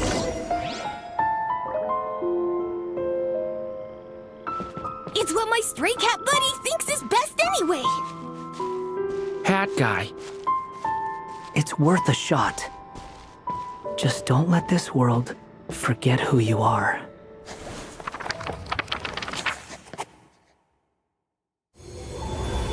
The little dragon left along the path his companion could not take, and from that point forth, the stray was no longer part of his story. Yet his memories of the stray were an indispensable part of his tale. With the stray gone, the story lost the very spark that had first set it in motion. In the end, the little dragon's story faded into nothingness, and in the world beyond the castle, only the evil dragon's tale endured. Who am I? Is this me? And so the story ended, with the little dragon fading from sight, leaving nothing but the evil dragon's shadow in his place. Oh no! But Durin! Ugh! Way to go, Hat Guy!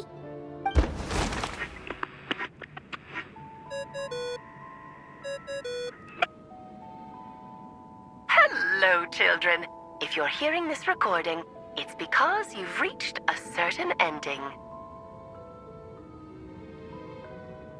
You may have noticed that little Durin's experiences have been written into the pages of this book. Well, you should know that in the same way, its ending will also be written onto him. So be careful, because triggering a bad ending could be somewhat problematic.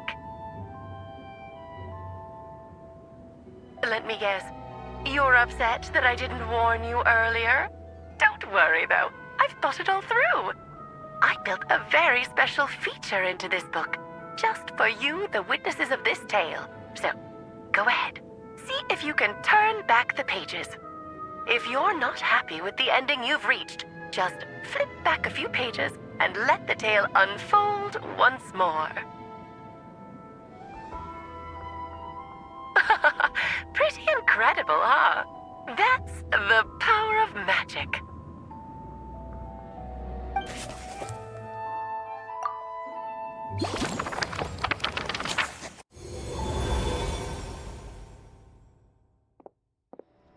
Ugh! That last ending was awful. No way we're picking that path again. What are you even talking about? Hurry up and pick a path so we can get out of here. Let's pick one together. Sounds like the others aren't aware of what just happened. But Paimon's not sure how we'd even explain it. Guess all we can do is warn them if they're about to choose wrong again.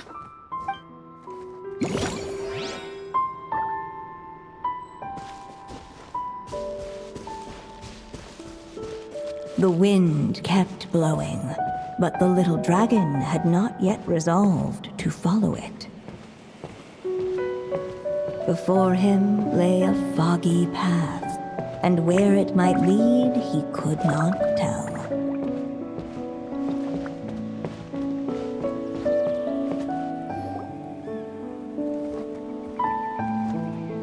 If we go this way, we'll be heading back to Mondstadt just like we planned.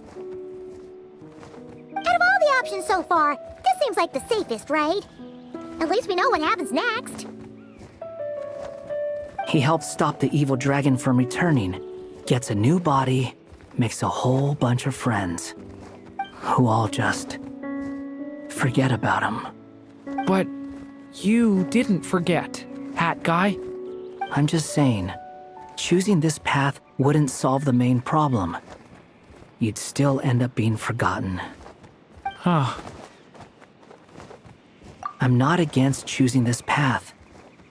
I just wonder what secrets it might be hiding. Let me think about it.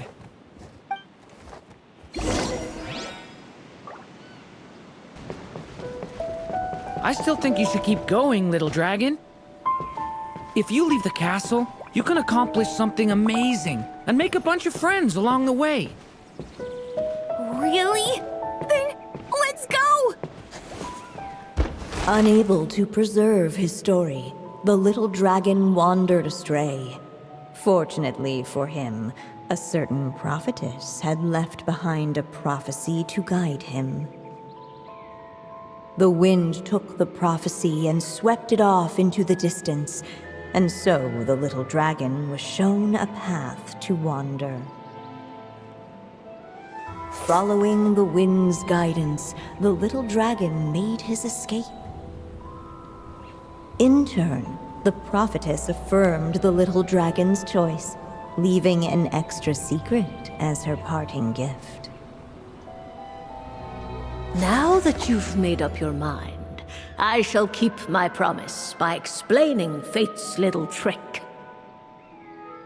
Long, long ago, the gods of the high heavens gave the world outside the castle a magic of its own. They called it storytelling. It was a magic of almost unshakable power that governed how people met, grew close, and understood one another. Each person had a story meant for them and them alone, one whose ending was written in the heavens long ago. In truth, your story and the evil dragons are simply two versions of the same tale, and that is something the magic of storytelling cannot abide. Beyond the castle's walls, your story cannot take root, for the evil dragon's tale has done so already.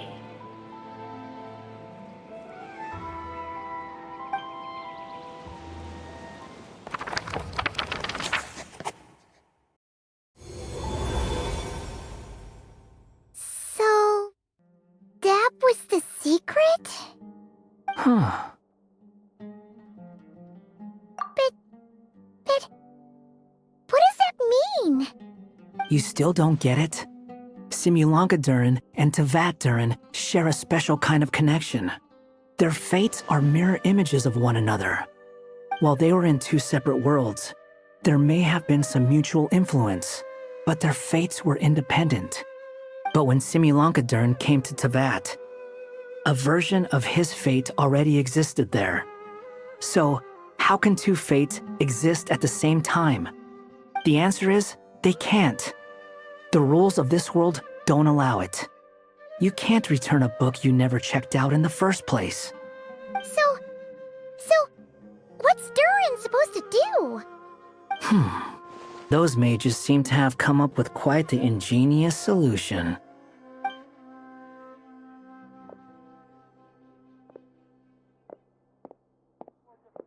I'm here to make a return. As I said, there's no record of Volume 5 of this series ever being checked out. Then just think of this as Volume 6. Based on what I know, the author was planning on publishing another volume anyway. The catalog does have a slot reserved for Volume 6. So, this is it? Sure, let's go with that. All you need to know is, I'll be the one writing this series from now on. You... What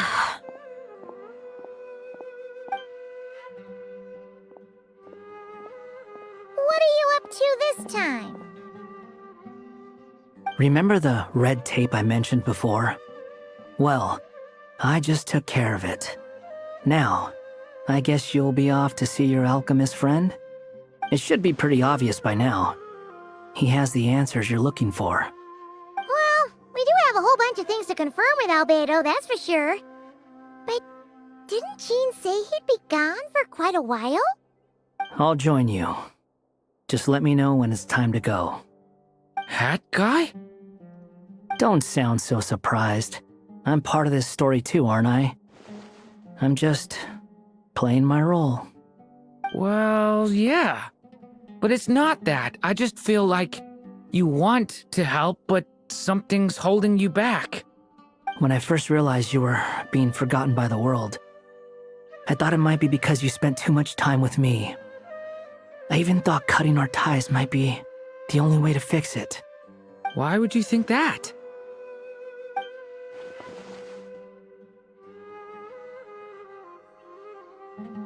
It doesn't matter now. Judging from the answer this book has given us, I was probably overthinking it. Just as well, with the ley lines rejecting him like this, the people who still remember him are his only remaining connection to this place. If that last fragile tie was broken, who can say what devastation his unbound body might unleash? And to think I'm one of the people keeping you here, instrumental in helping change your fate. Can't say I saw it coming. Well, if it's good enough for Hat Guy, it's good enough for me. After all, he is about as odd as humans get. Excuse me? With some people, even if you try asking a simple question, they'll always give you a complicated answer. And the more you ask, the more complicated it gets. Truth is, Hat Guy's just that kind of guy. Whatever. All I needed was a yes or no, so we can quit it with all the back and forth.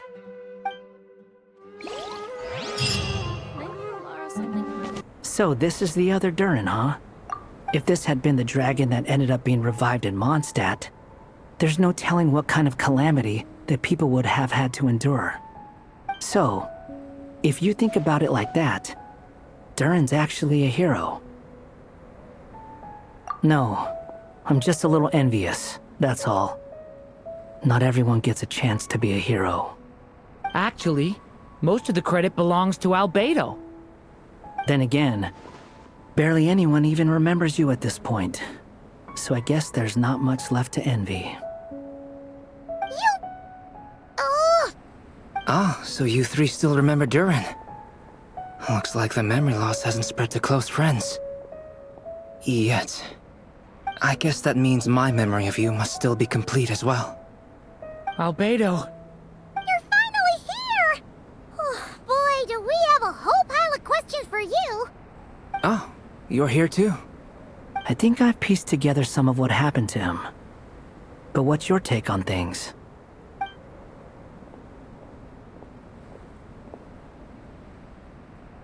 Master Jean filled me in on what happened, and I've got a few theories. But let's get on the same page first.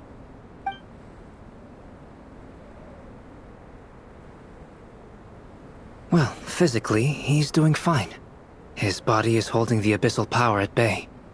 And there's nothing whatsoever to indicate any risk of collapse. So, from an alchemy point of view, there's nothing wrong with him? The issue isn't so much that the abyssal power within him has gotten out of control. It's that the connection between his will and body is fading. If he ends up losing his conscious will, his body will fall back on its biological instincts. And that's when the abyssal power within it will take over. This book mentioned a witches' gathering. It seems like quite a few of these witches got themselves involved in Durin's case. Which brings me to my theory. Bringing Fairy Tale Durin into this world to replace the Durin on Dragonspine means using one Durin's fate to overwrite the others. But the power of alchemy alone would not be enough to pull off such a feat. It would have required the combined use of Miss Barbeloff's astrology, my teacher's alchemy, and Aunt Alice's magic. After learning of Miss Barbeloff's prophecy, Durin and I finally came up with a way to settle the Dragonspine Durin problem for good.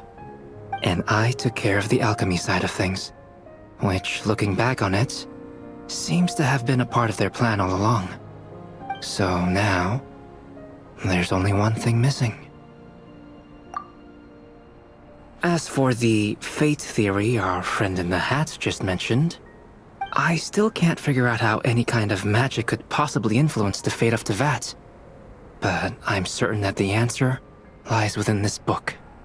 So, the reason Alice had us complete this book was to make that magic possible? A form of magic powerful enough to rewrite fate itself. Well, we've no time to lose. I just need to take a look at the book. The next part of the story most likely relates to me. So the memory that unlocks it must be connected to me too. Huh? The giant tree was home to a broken branch, the shape of its splintered arm aligning perfectly with the branch that had burst forth from the castle walls. Join yourself to that broken bough, for there you may take root at last, and henceforth bask in the sun and rain of the world beyond the castle. But first, fetch the stickiest clay and let it bind the scar of the break. I see.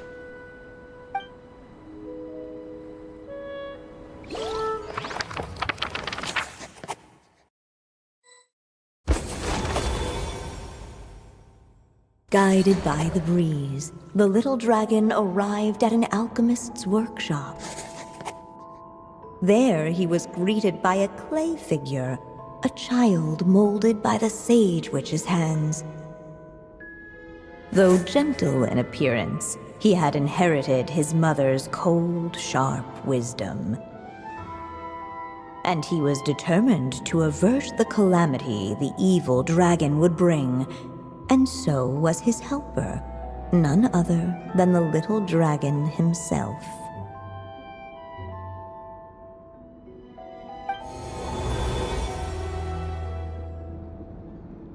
What is this place? It looks like it's modeled after an alchemist's workshop. Or rather, a cliched stereotype of one. Albedo? Hold on. Why do I look like this? Oh, yeah! We forgot to tell you. Basically, the characters in the story are reflections of how Durin sees them. At least you're still human-shaped? Well, since Cat Guy has taken on a different appearance too, that must mean the two of us are both characters in the story. But you, Paimon, and Durin haven't changed at all. You must be special figures in some way. I'd like to know more about that too. But seeing as none of them can explain it, let's just concentrate on moving the plot forward.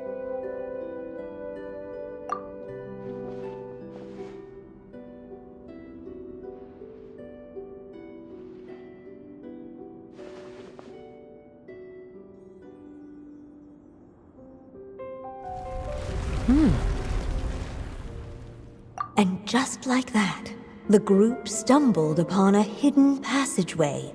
Intricately crafted, it seemed to lead them towards another exciting chapter of the tale. Come on! What are we waiting for? Next chapter, here we come! Ouch! But this was a chapter that had not yet been written. Ahead of them was a storyless void, and they could go no further. What? Then what's the point of having a path here? Sounds like a pretty bad habit for a writer.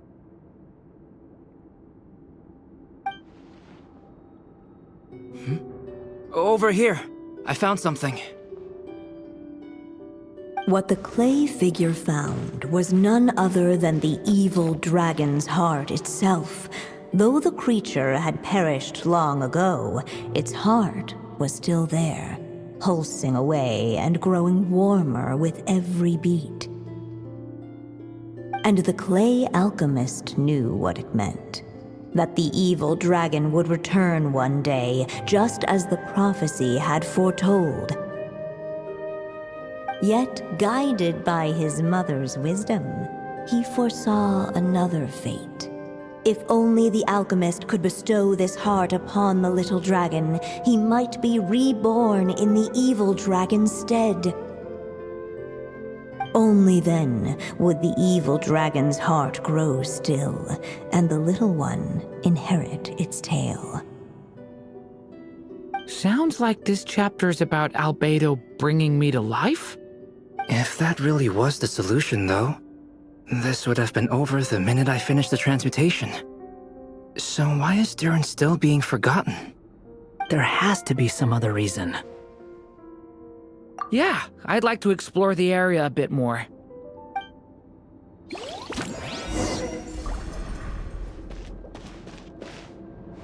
Unless the little dragon kept moving, eventually he would be forgotten.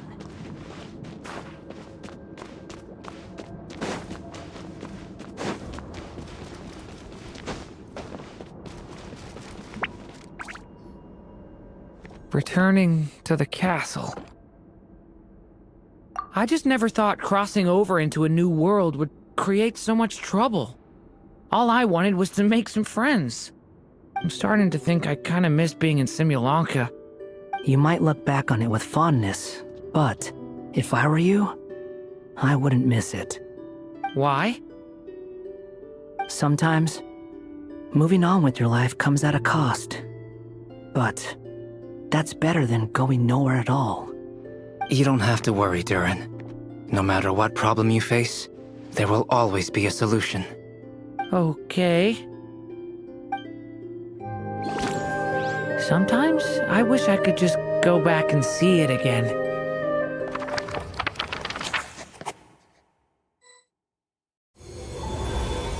As the little dragon slipped back inside the castle's walls, the clamor of the outside world fell away. There was no danger here, no problems for the little dragon to resolve.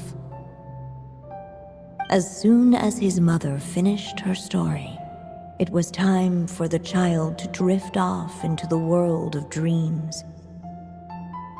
And so the story ended, with the little dragon fast asleep in his castle, just like he had never even hatched. What's going on? I feel so weak. Hey, what's happening? Durin, wake up! But, this can't be how it ends. Durin promised to bring back everyone's memories. There's no way he'd accept an ending like this.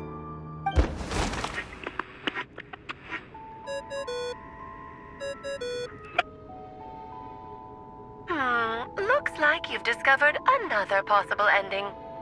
Do not lose hope. You just need to keep searching, for there are possibilities that only you can bring to life.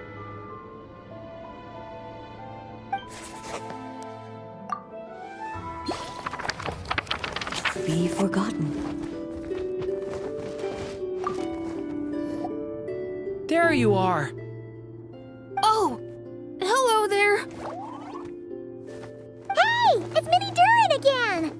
What are you doing holed up in here? I was worried I'd scare everyone off, so I've been hiding out here all this time. You must be really nervous, huh?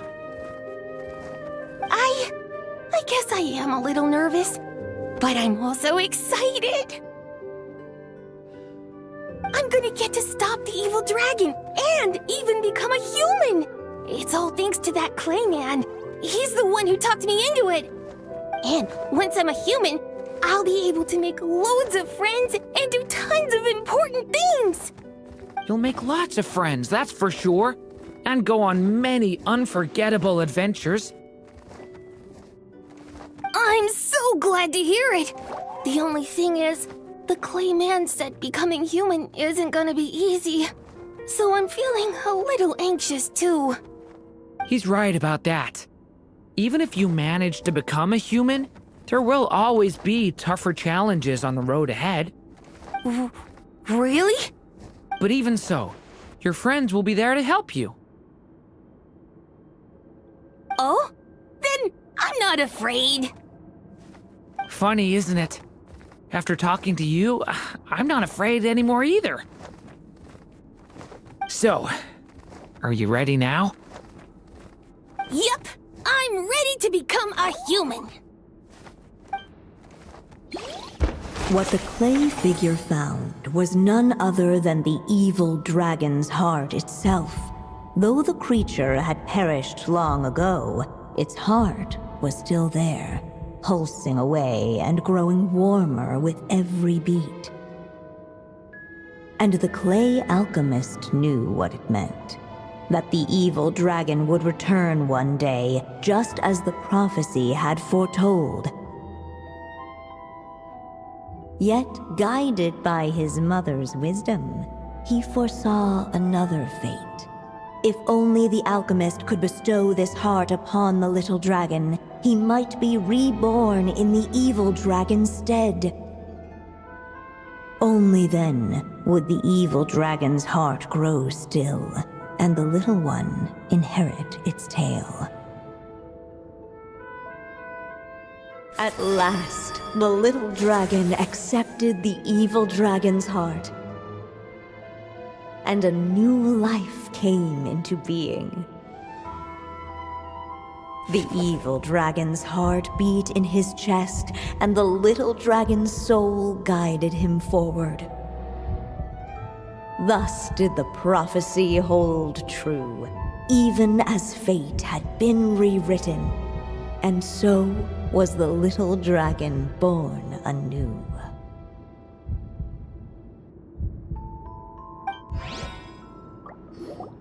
Finally! A happy ending! That must be the last step, right? Woohoo! We completed the story!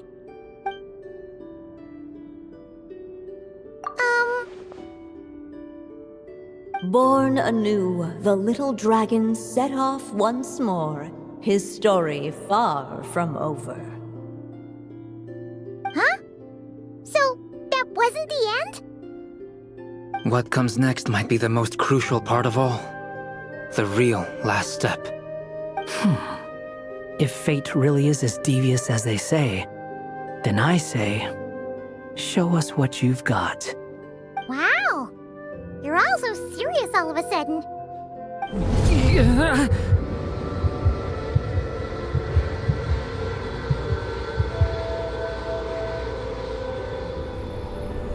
Durin, are you alright? The evil dragon's heart was now one with the little dragon, yet the dark power within it still lingered. Would the little dragon dare to hold this power back, or would he simply give in? Hey! What kind of question is that? Of course he's gonna control it! What choice does he have?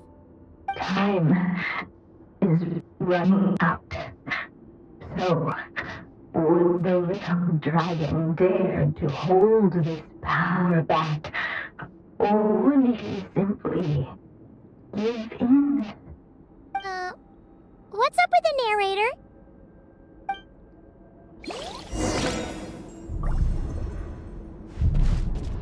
Would he dare to hold this power back, or would he simply give in?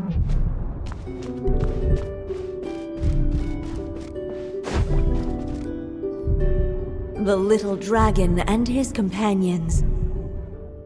Blank. Blank again. Huh? What's going on? Are we running out of ink? Once the ink runs out, is that the end of the story? I had a feeling this would happen. What's happening to the others? Now that the story's ink was spent, all that lay ahead were blank pages.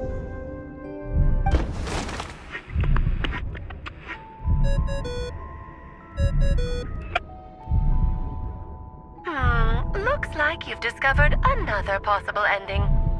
Do not lose hope. You just need to keep searching, for there are possibilities that only you can bring to life.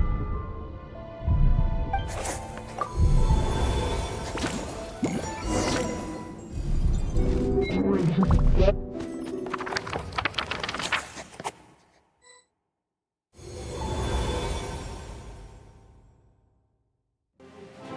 The little dragon was at an impasse, and the dark power within him surged like a tide.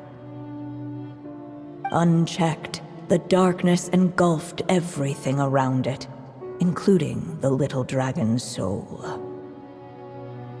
The little dragon's story faded into nothingness, and in the world beyond the castle, only the evil dragon's tale endured. Is this me? And so the story ended, with the little dragon fading from sight, leaving nothing but the evil dragon's shadow in his place. Oh no! That means Durin... What do we do now?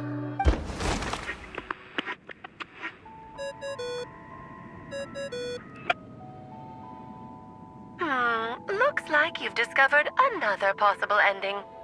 Do not lose hope. You just need to keep searching, for there are possibilities that only you can bring to life.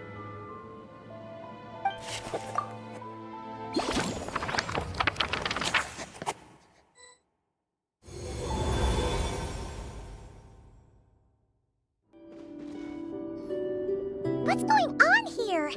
Why isn't the story letting Durin just suppress the abyssal power? It keeps getting stuck.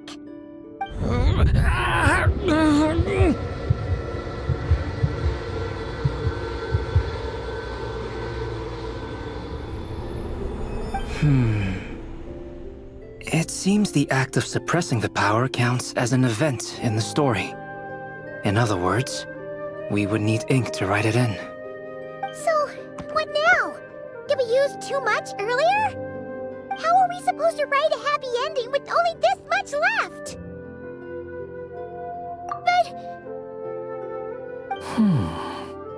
Well, this is Durin's story.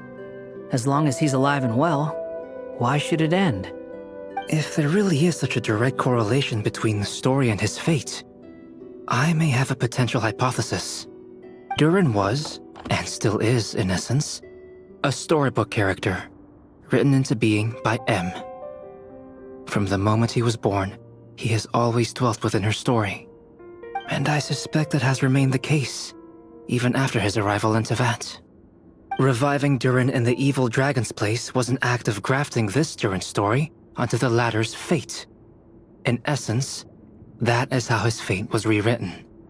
But there is a fundamental difference between a being's story and its fate. As Miss Barbeloth reminded us, the fate of every living being in Tevat has been woven into the fabric of time. Its most natural path, therefore, is to proceed along its given track. But Durin's story, on the other hand... As Durin's connection to this world wore thin, not only have people started to forget him, he started to lose control of the abyssal power within. In other words, his story can't continue, because the author's ink is drying up. That's what it seems like to me. It would seem the little dragon had made a group of fine friends indeed. Save it. The question is, are you here to help him, or stand in his way? This is as far as the story can go. What path will you choose? I suppose the final decision is up to me. It's hard to believe I never actually left my mother's story. If that's true, I'd like to go there and see for myself. By there, I take it you mean the blank pages of the unwritten chapter ahead? But we still don't even know how Alice's magic works. If Durin belongs inside the story, then going outside of it to some unwritten part, isn't that too risky? I'm not afraid. I second that. It would seem this is one answer you need to go seize for yourself. So be it. Whatever obstacles stand in your way, we'll tear them down together.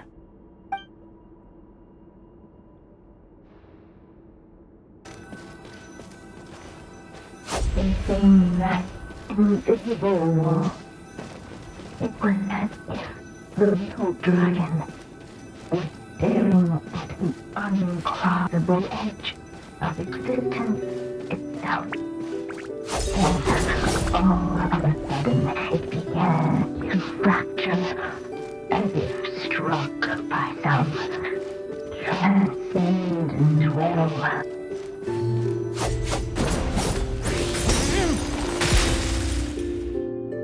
Gotta keep going.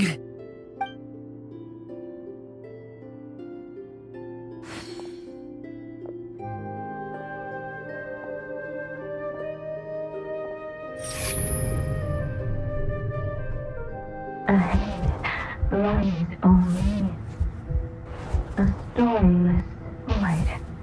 My consciousness is slipping away. Keep going, Durin. A pure soul is your essence, not an empty void. I feel so weak. Stand tall, Durin. You are not some amorphous idea. The body I made for you is flesh and bone. Am I truly alive? Yes, Durin, but you must keep going. You're as alive and real as I am.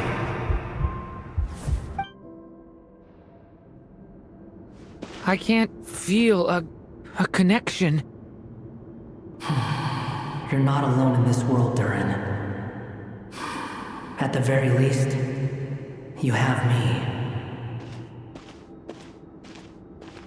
I can't remember anything. Who am I? Your name is Durin, and there are many who still remember it.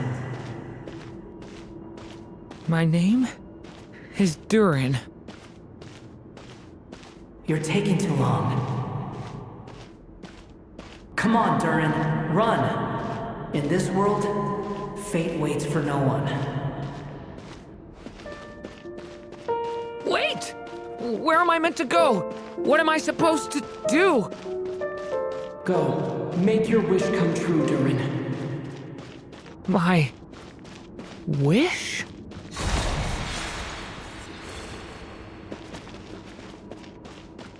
Your story's not over yet!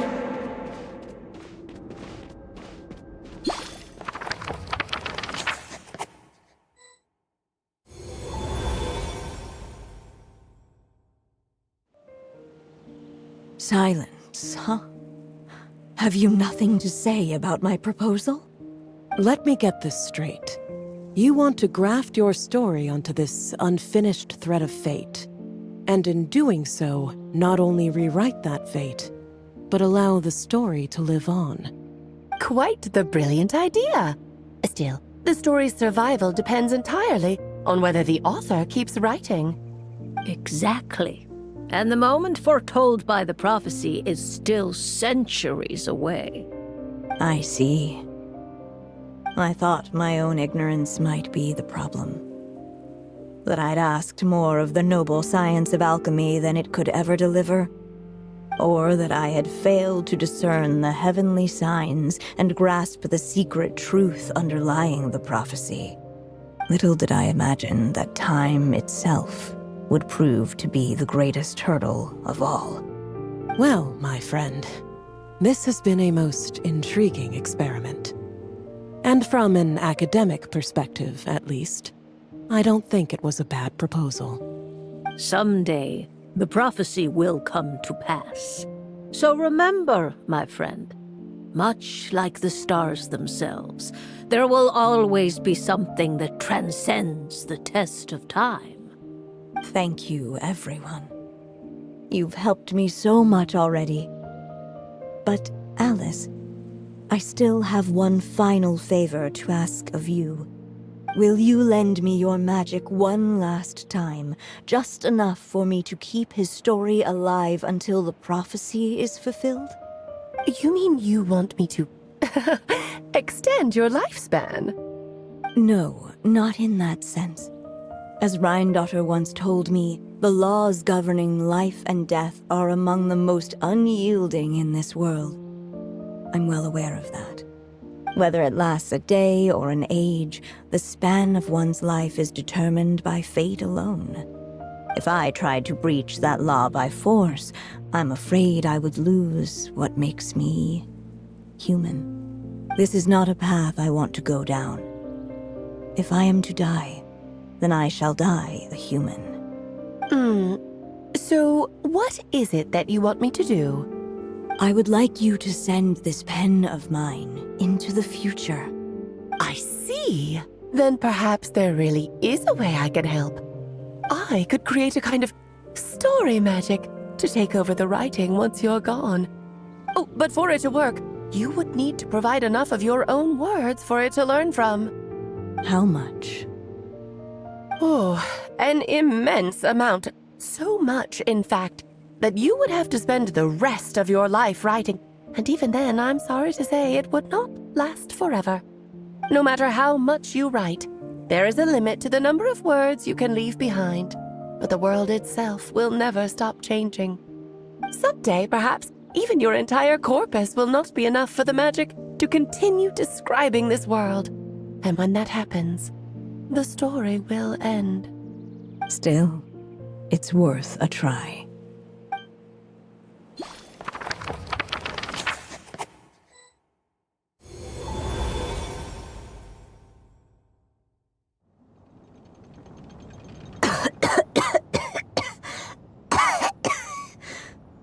Oh, my dear Anya.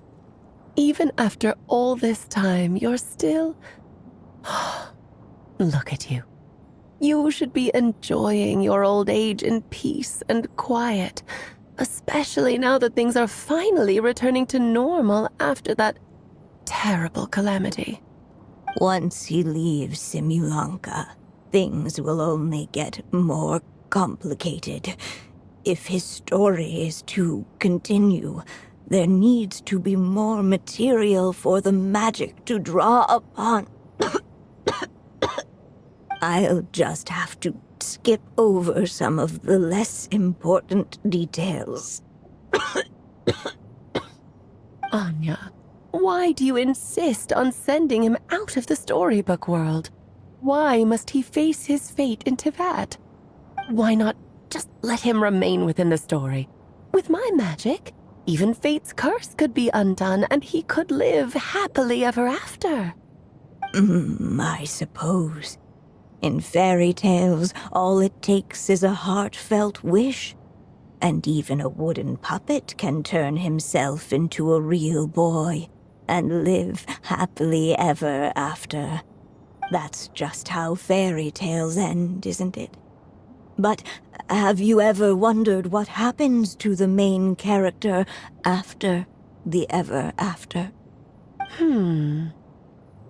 Tell me, Alice, in your eyes, what would be a writer's greatest regret?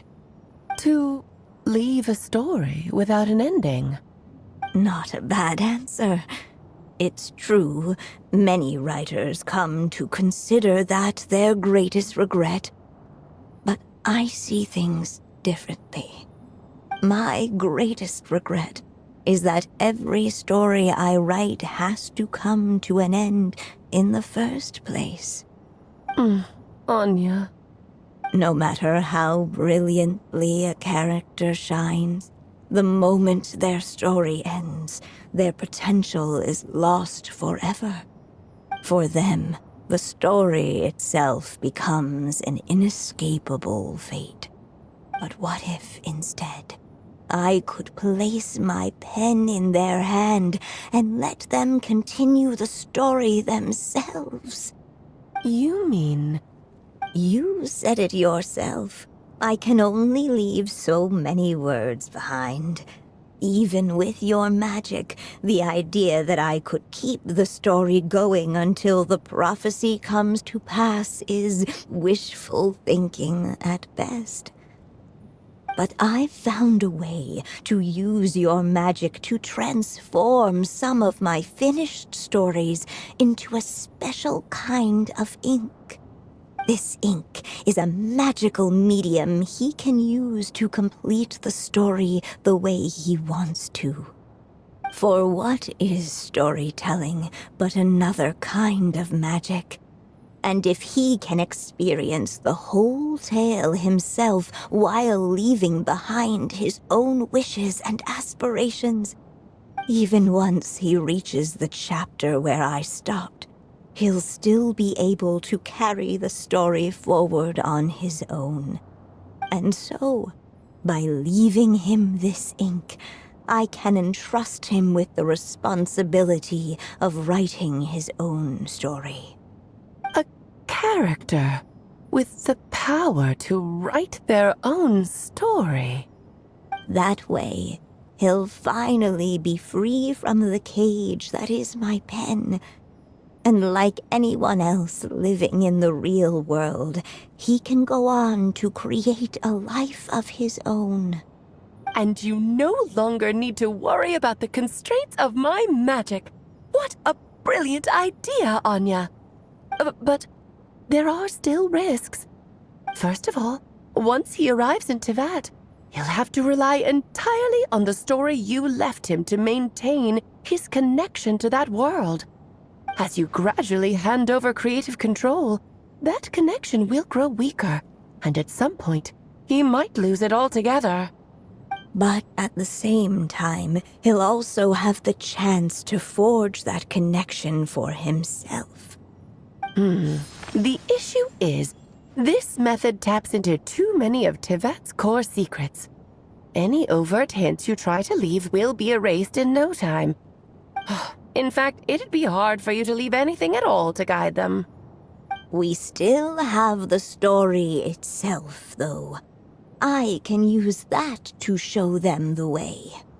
It's entirely possible he burns through all your ink, never reaches the chapter you had in mind, and gets stuck roaming the chapters of his past. But despite all that, I still believe in what this child can become. His hopes and wishes can be his ink, so he won't be trapped by mine running dry. Oh, what the writer you are, Anya. Your imagination never ceases to amaze. And you do know how much I love a happy ending. You shall have my help, my dear. Thank you, my friend. Well then, my child. Do you understand what you must do? Yes, I think I do. It's my turn to keep this story alive. Then what's holding you back? What will become of you after I take up this pen? I will fade away. There will no longer be a reason for me to go on existing. My child, or your mother, I should say, passed away long ago. The voice you're hearing is nothing but a magical echo that has now fulfilled its purpose. You needn't feel so reluctant to let me go. I know my mother died long ago. It's just, when you lose your mom too soon, it's hard to tear yourself away from the stories she used to read. I guess it's a silly way of pretending she's still here, by your side. Durin. But after coming to this world and traveling it with my friends, facing all kinds of enemies together, I suddenly realized I couldn't just sit around listening to my mother's stories because I'd found a new purpose in life. Maybe this is just what growing up feels like. With all my new friends waiting, it's time I finally set aside my mother's storybook. I'm ready to grow up now, Mom.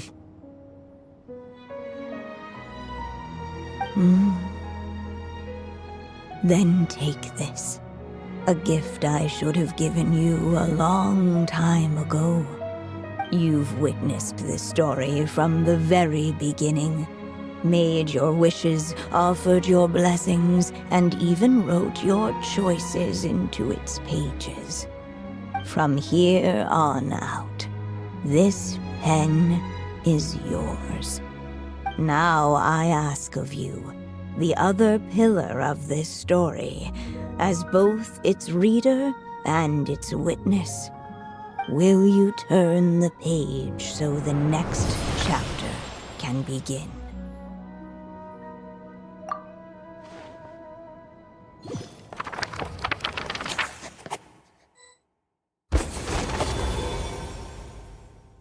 Suddenly, and without warning, the powers of darkness struck.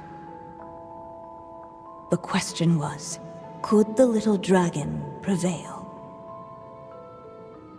Alas, it was here that the story witch's tale had to end. But Durin's tale, on the other hand, had only just begun. Stepping into his mother's memories, he picked up her pen. And so the story that was ending began anew. He had made up his mind to challenge the fate that barred the way ahead.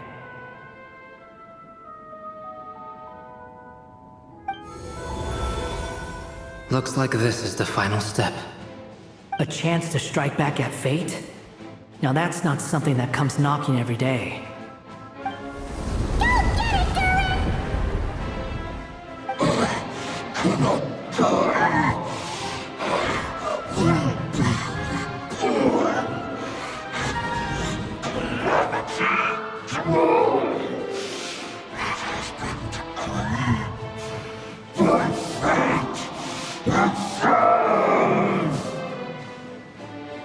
No, that fate no longer defines me.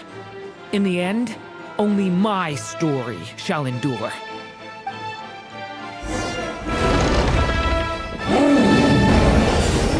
No dodging this one. Here, I'll help lift you up.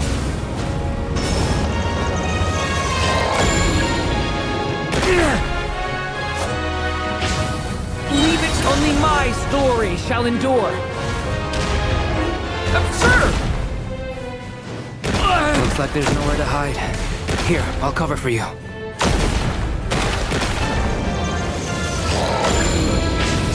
This time, the light prevails.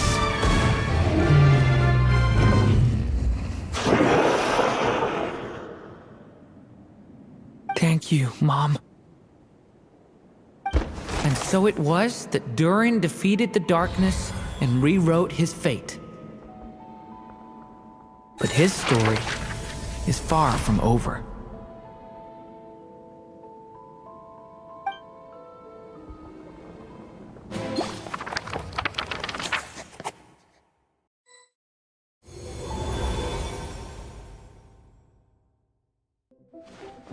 Is everyone okay? We're fine, thanks. And hey, we all saw how you fought back there. That was awesome! I have to admit, I do feel like something in me has changed. I owe you all so much. Without your help, I don't know if I could have ever made it this far. Just a shame I could only help out from the sidelines. Like I said before, it's not every day that you get to put fate in its place. Well, I'm sure you'll hear it someday. Hear what? The chance to strike back at fate knocking at your door. Yeah, maybe someday. Allow me to just check one thing.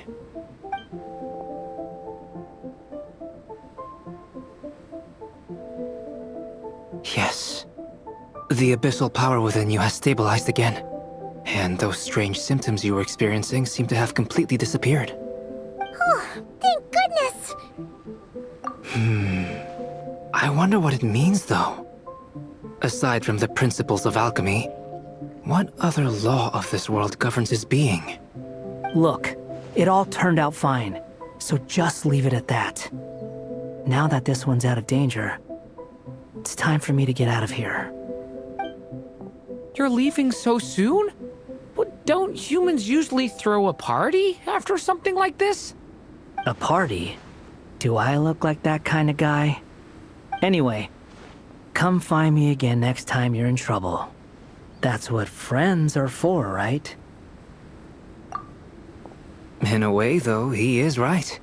This is Durin's moment to celebrate, not the time for academic discussions.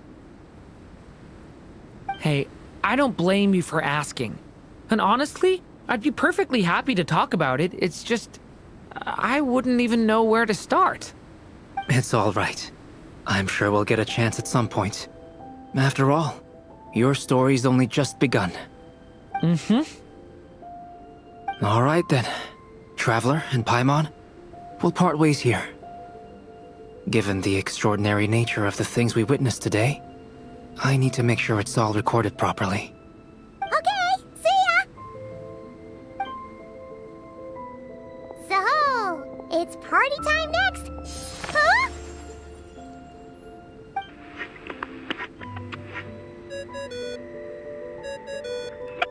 Congratulations on completing your mission.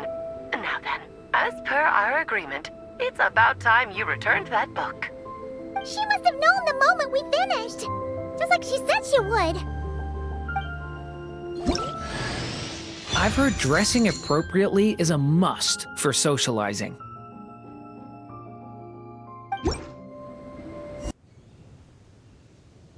Oh, my writer and witness. It's been quite the journey, hasn't it? You had special plans for the Traveler from the start, didn't you? But of course, that goes without saying. For a story to live on, it needs both a writer and a reader. Only then can my magic take effect. I chose the Traveler as the witness because of the special nature of who he is. It's not easy finding someone with that kind of background, you know. For a moment, I even considered taking the role myself. At least it made for an interesting story, right? Huh? What are you doing here, tone-deaf bard? With the Hexenzirkel carrying out such a risky experiment in Mondstadt, it didn't cross your minds that the Animo Archon might be slightly curious? Sorry for the trouble, Lord Barbados. Think nothing of it. I dare say the Animo Archon quite enjoyed coming along for the ride. And now then, as agreed, let us see the fruits of your labor. Here, please take a look. Well. Somehow, despite all my careful planning, it still turned out to be full of surprises. It never even crossed my mind that Rhindotter's child would be capable of handling that kind of alchemy in her stead. When he asked for help with the materials, oh my, I nearly couldn't believe it. If only the others were here too, we could all celebrate together. I'm right here, you know. The only one who hasn't responded is the one busy stuffing her face over there. Is that you, Barbie? A little late to the party, don't you think? Come here, child. Let me take a closer look at you. All right, Aunt Seer Witch. Here I am.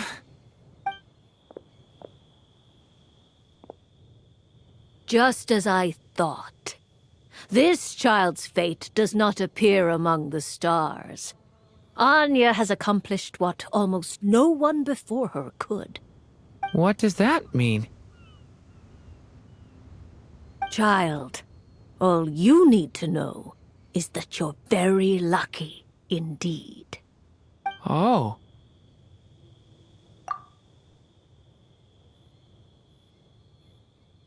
Just like how she was in the story, huh? Tell me, little Durin, what will you do next? I, for one, cannot wait to see how your story unfolds. Well, there's so much I want to do. I'm not even sure where to begin. How about settling your most recent regret? Not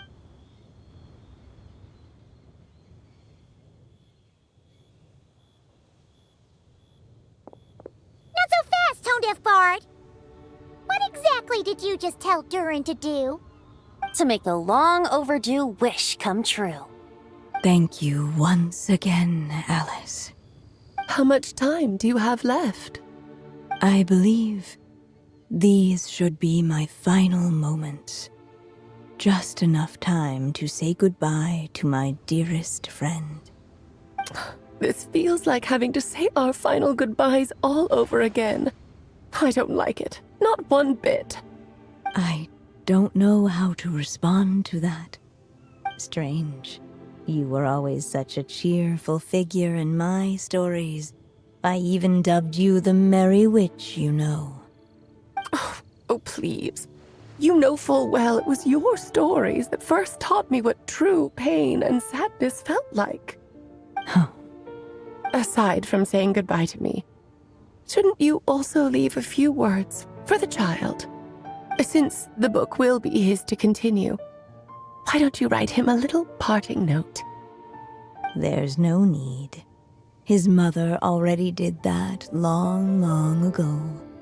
All that remains is for me to convey it on her behalf.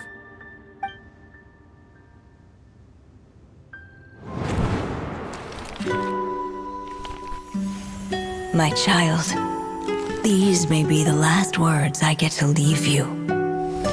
I've always thought of the characters in my stories as my children, loving each one of them, just like a mother would. But you are the most extraordinary of them all. You alone can defy the fate of this world and write the perfect ending to my story. You alone shall leave these pages for a future I will not see. Still I say to you, fly, my sweet child. Just like a forest breeze yearns for the open sky, head into the unknown and seek an adventure to call your own. If you meet a dragon bright as 1,000 jewels, dance through the air together. You are not alone, for this world has accepted your place in it. Do not lose heart. You still have many wishes left to fulfill.